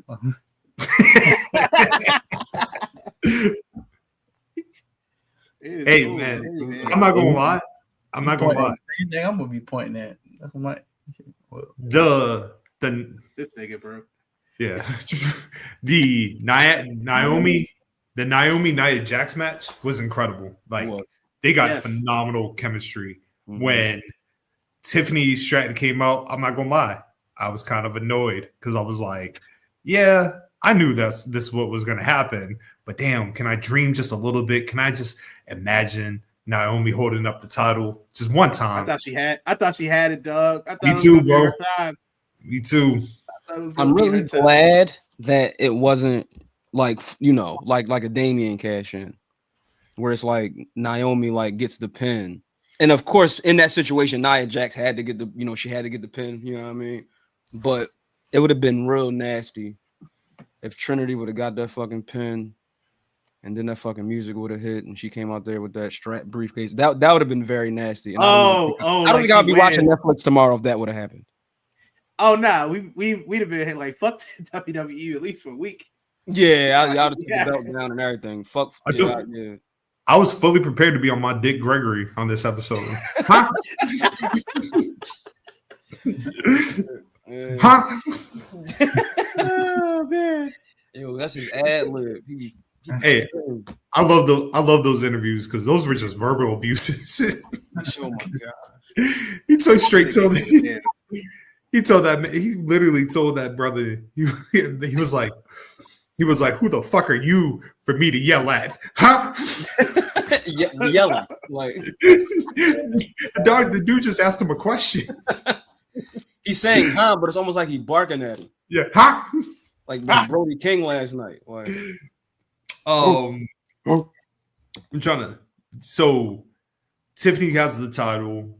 The crowd really loves Tiffany Stratton. They do really love her. It is Tiffy time. Yeah, for real. It really is, man. I don't see why they ain't putting that same love into Amanda like that. Mac, you saying into who? To Mandy, you know what I'm saying? Oh, Mandy Rose. Mandy. We've been here before a little bit. The Mandy and the Lacey. Mandy Masawa, trying, but Mandy Masawa. I'll never forget. Those were the days. I'll never forget that that takeover where she beat Miko, and I can't remember who else. I think it was it Blair Davenport? Was she in the match? I can't remember. But Mandy had unified the NXT women's titles, and I remember I tweeted a picture of Masawa and Mandy Rose, and I'll never forget these Puro niggas went for my throat. Oh man, they were offended. They were offended, dog. They thought that was big mad. They did not like the joke. They did not like. Keep in mind, I'm pretty sure I can name more Masawa matches than they can, but that's for a conversation for another day. But that's when you're supposed to laugh at it, when you really don't even really know the knowledge like that. Oh, they just posturing like they know. I see. Oh yeah. It's it's an obvious joke, right? They were upset, dog. They were upset. I got called every name under the sun. Won't you take that WWE bullshit back to your country? I'm like to Scotland. All right, we can do that. Yeah. Andy was having a run in NXT, dog. Like it was entertaining. Yeah. When does Charlotte come back? When do you think you think you just save it for the Rumble? Nah, she can come back tomorrow. I see the Rumble, dog. That's big. Okay. The usual. 10. Absolutely. $10. Yeah, I said the usual. Got you, brother. Damn, that's a good ass question. Yeah, man. That is cool. So the moment she don't come back tomorrow after 12 o'clock hitting Tuesday, I'm gonna be like, I'm gonna expect a nice little Apple Pay. I got you. She need to go to AEW and stop her daddy, bro. That's what she need to do. We're not talking about Ric Flair on this program, man. We've already brought his name up way too many times. Oh, the fact that we brought up Hogan on this podcast was sickening. That's my doing, and that's my bad. Is it either or though? Is it like do we get one or the other tomorrow? We're not getting both tomorrow. We're not getting Liv and you can't. We're not getting Beck and Charlotte. So like, I feel like what's the moment? Too much. That's blowing their load too early. Dog. We can't do that. Like, what's the big money moment? Like hearing Charlotte's music hit at the Rumble, or like seeing Liv seeing Bex confront Liv. Like personally, like the music, like hearing Beck's music tomorrow. Like what's the, you know what I mean? You know, it's the full package of this company. What you think they're gunning for? I'm not gonna lie. Like if I hear Becky's music tomorrow, I'll probably just look at the TV and be like, huh, and then probably just go back to doing what I'm doing. Okay, yeah. And then for like, I feel like Charlotte hearing her music in the Rumble is gonna hit a lot harder, just because we haven't seen Charlotte for a long time. You know what I mean? Like 2023, if I'm not mistaken. And you know the Royal Rumble like interface this year, last several years Royal Rumble interface has been red. Yeah. For some reason, like the designer, for some reason this year is blue. It's in Indianapolis, right? It's in the Lucas Oil, I believe. Yeah. It is. Charlotte wear a lot of blue. I'm not trying to do that, but hey man, hey dog, I'm like this close to thinking about going. This close. And it's in the Midwest, on the men's side, you got a certain city that's not too far from Indianapolis. Exactly. So, NFC North type stuff. Exactly. My fam. They're in the AFC. Look, I'm with Chicago. That's down the street. I'm with Lorenzo. Like, I'm trying to take me and the wife to Forbidden Door in London. Hey, man. I would love that for y'all. And that's next Premier League season too. Yeah, we got. That's what I'm saying, bro. Like, we can make a whole move out of this, man.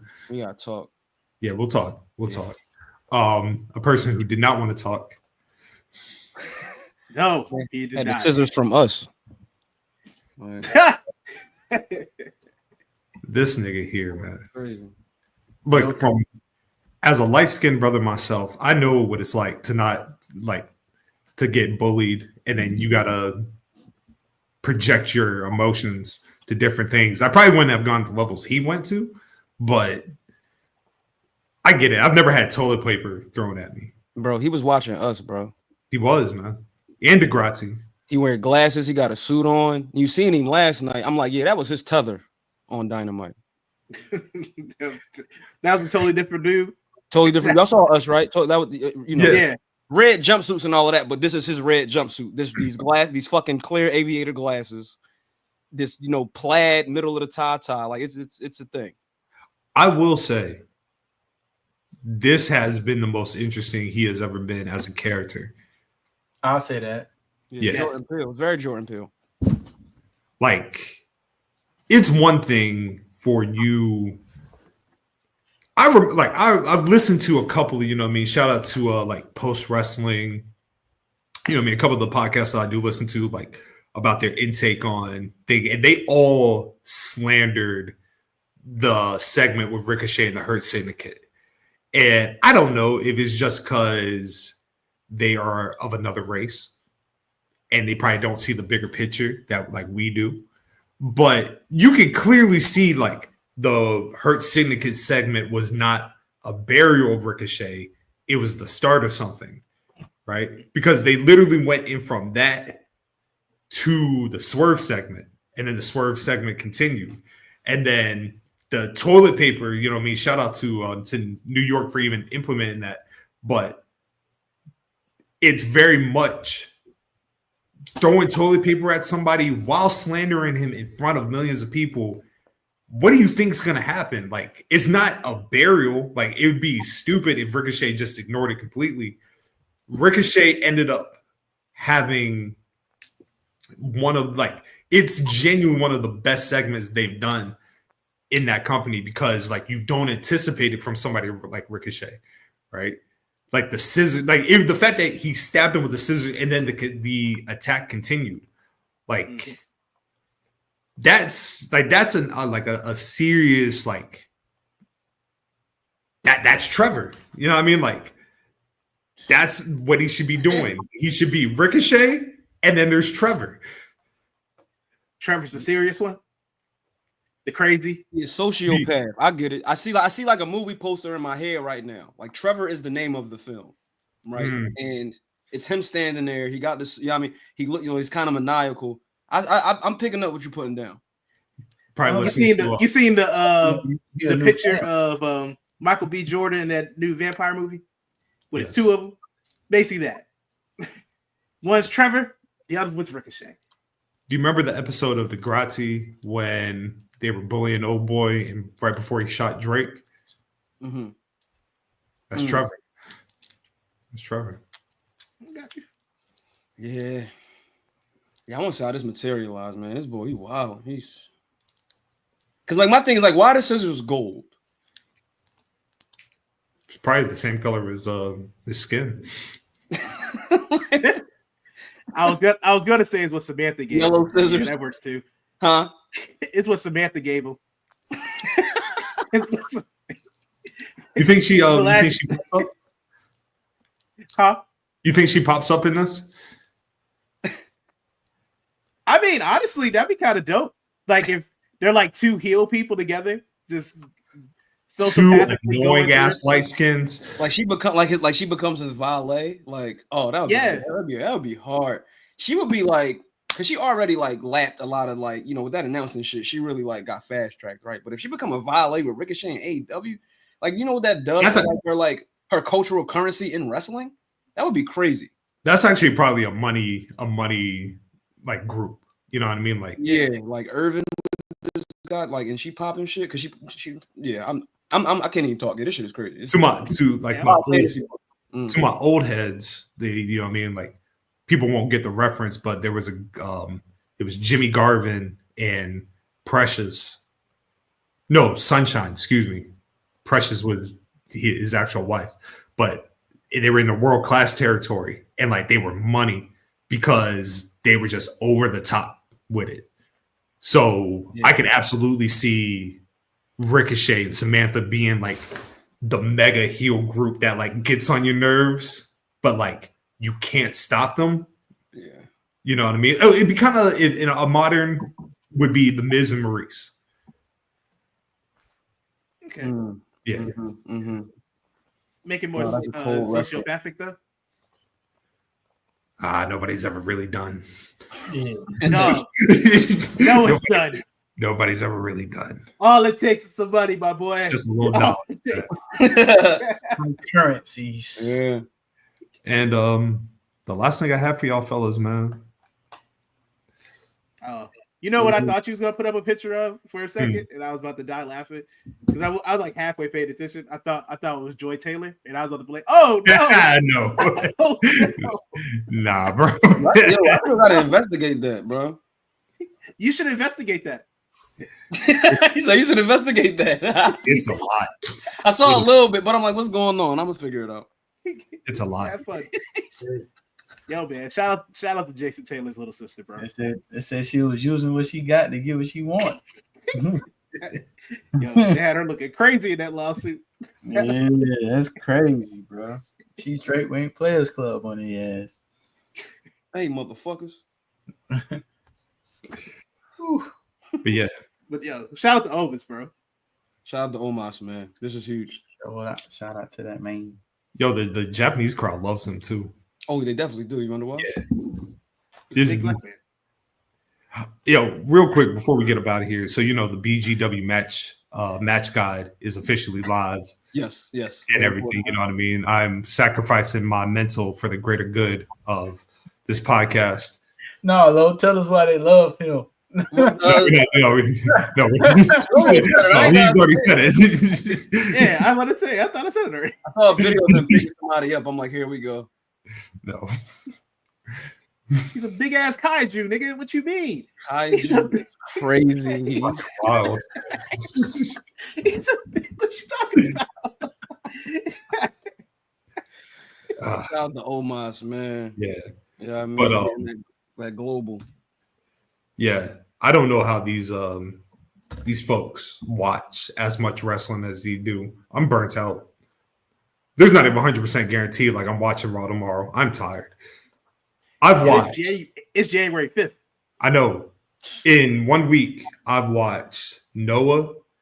I watched Stardom, then Raw, SmackDown, AEW, both shows, Wrestle Kingdom, Wrestle Dynasty. And keep in mind, I'm still way behind because I got Tokyo Joshi, I got All Japan. What You watching Dash? Yep. Yeah, got to, right? Yeah. It's just but I'm doing this for y'all, man. I'm doing this for the purists out there, the sickos. No, we appreciate you doing that match guide too, man. And I know, bro. I know, man. I know I think certain people are wired in just such a way that's like how are you wired like that? But I mean, shout out to y'all, man. Y'all the professionals. Absolutely not. I don't want to be like this.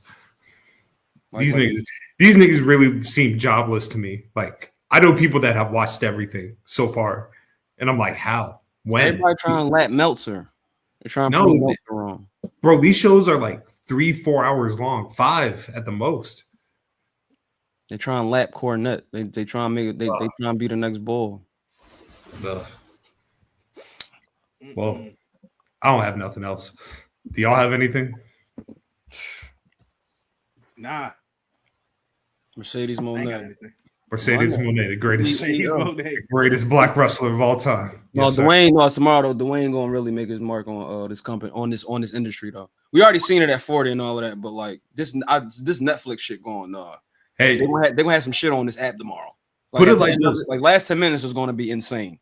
Put it like this: tomorrow is the official kickoff to Mania. Like everything from this point forward is must-see programming. So, yeah, man. Cena about to come back, boys. Might have to do emergency pod. Do we see Cena tomorrow? Cena will. God damn, yeah, Cena will be there tomorrow. They announced it. Yeah, okay. Yeah, yeah, he's there. All right. I've been stuck in Japan for the last 72 hours. All right, that's a bet. It's gonna be the A1 to the end. Yeah, all right, bet. Let's do it. Is Cena gonna have the same retirement as D Rose? Because that motherfucker have the best retirement of all time, bro. Dead Rose by far is having the best retirement I've ever seen in the history of sports retirements, bro. That's my man. It's up there. It's definitely up there. It's up there, man. Yeah. That speech was amazing. Oh yeah, opening and closing is gonna be crazy tomorrow, bro. Isn't Travis? Isn't somebody performing? Is it Travis Scott performing? Straight up. Yeah, he is performing. Performing. Yeah. Because I think he made the new theme song. Yeah, so we got Travis and we got Megan on the theme songs now. 2 Houston, Texas artists. That's interesting. Over Travis. Yeah, whatever. He's cool. Straight up.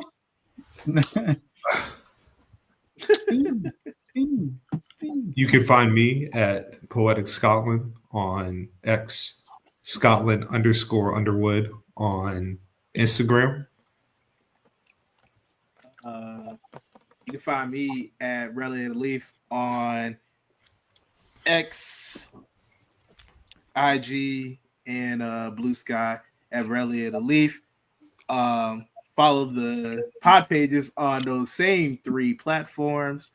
Also, look out for the wrap up of this. It's not the season finale of until the final whistle, but it's the season finale of these games of Week 18 coming out this week.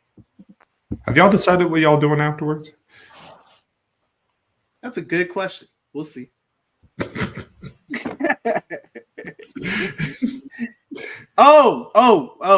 This is a housekeeping thing that when we're done, I have a suggestion for us when we get done. Okay, we'll talk. You can catch me bending down the corner slow. Mm-hmm.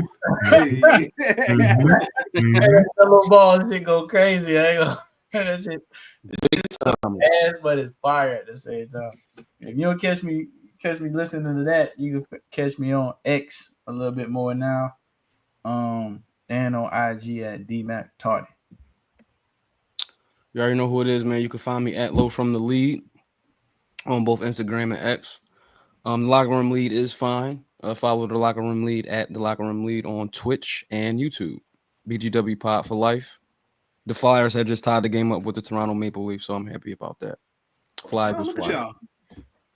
And please go follow the visionary Chaz and all his platforms. You know what I mean? He's been doing incredible work. Yes, sir.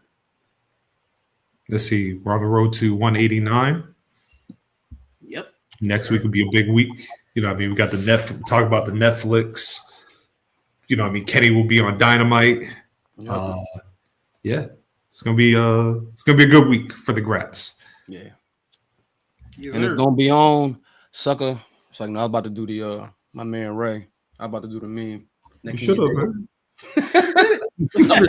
I'm just sleepy. That's why I've been yapping so much today. I'm just sleepy because of you know why. Like a steaming pot of neck bones. Come on. Yeah, he was wild. Bugging. my nigga Tanahashi was really sobbing after that match. Nigga, so was I. This shit was beautiful. What's beautiful? Hey, that man got an ice pack in the middle of the match. I never seen that shit before. I was like, man. My boy said he need an ice pack. Oh man! Right. And then kick the nigga that gave it to him. Right? Yeah. It took too long. Yeah, man. We in the middle of war. I need this shit now. Hey, but we out of here until 189. We are out. Peace out to my world.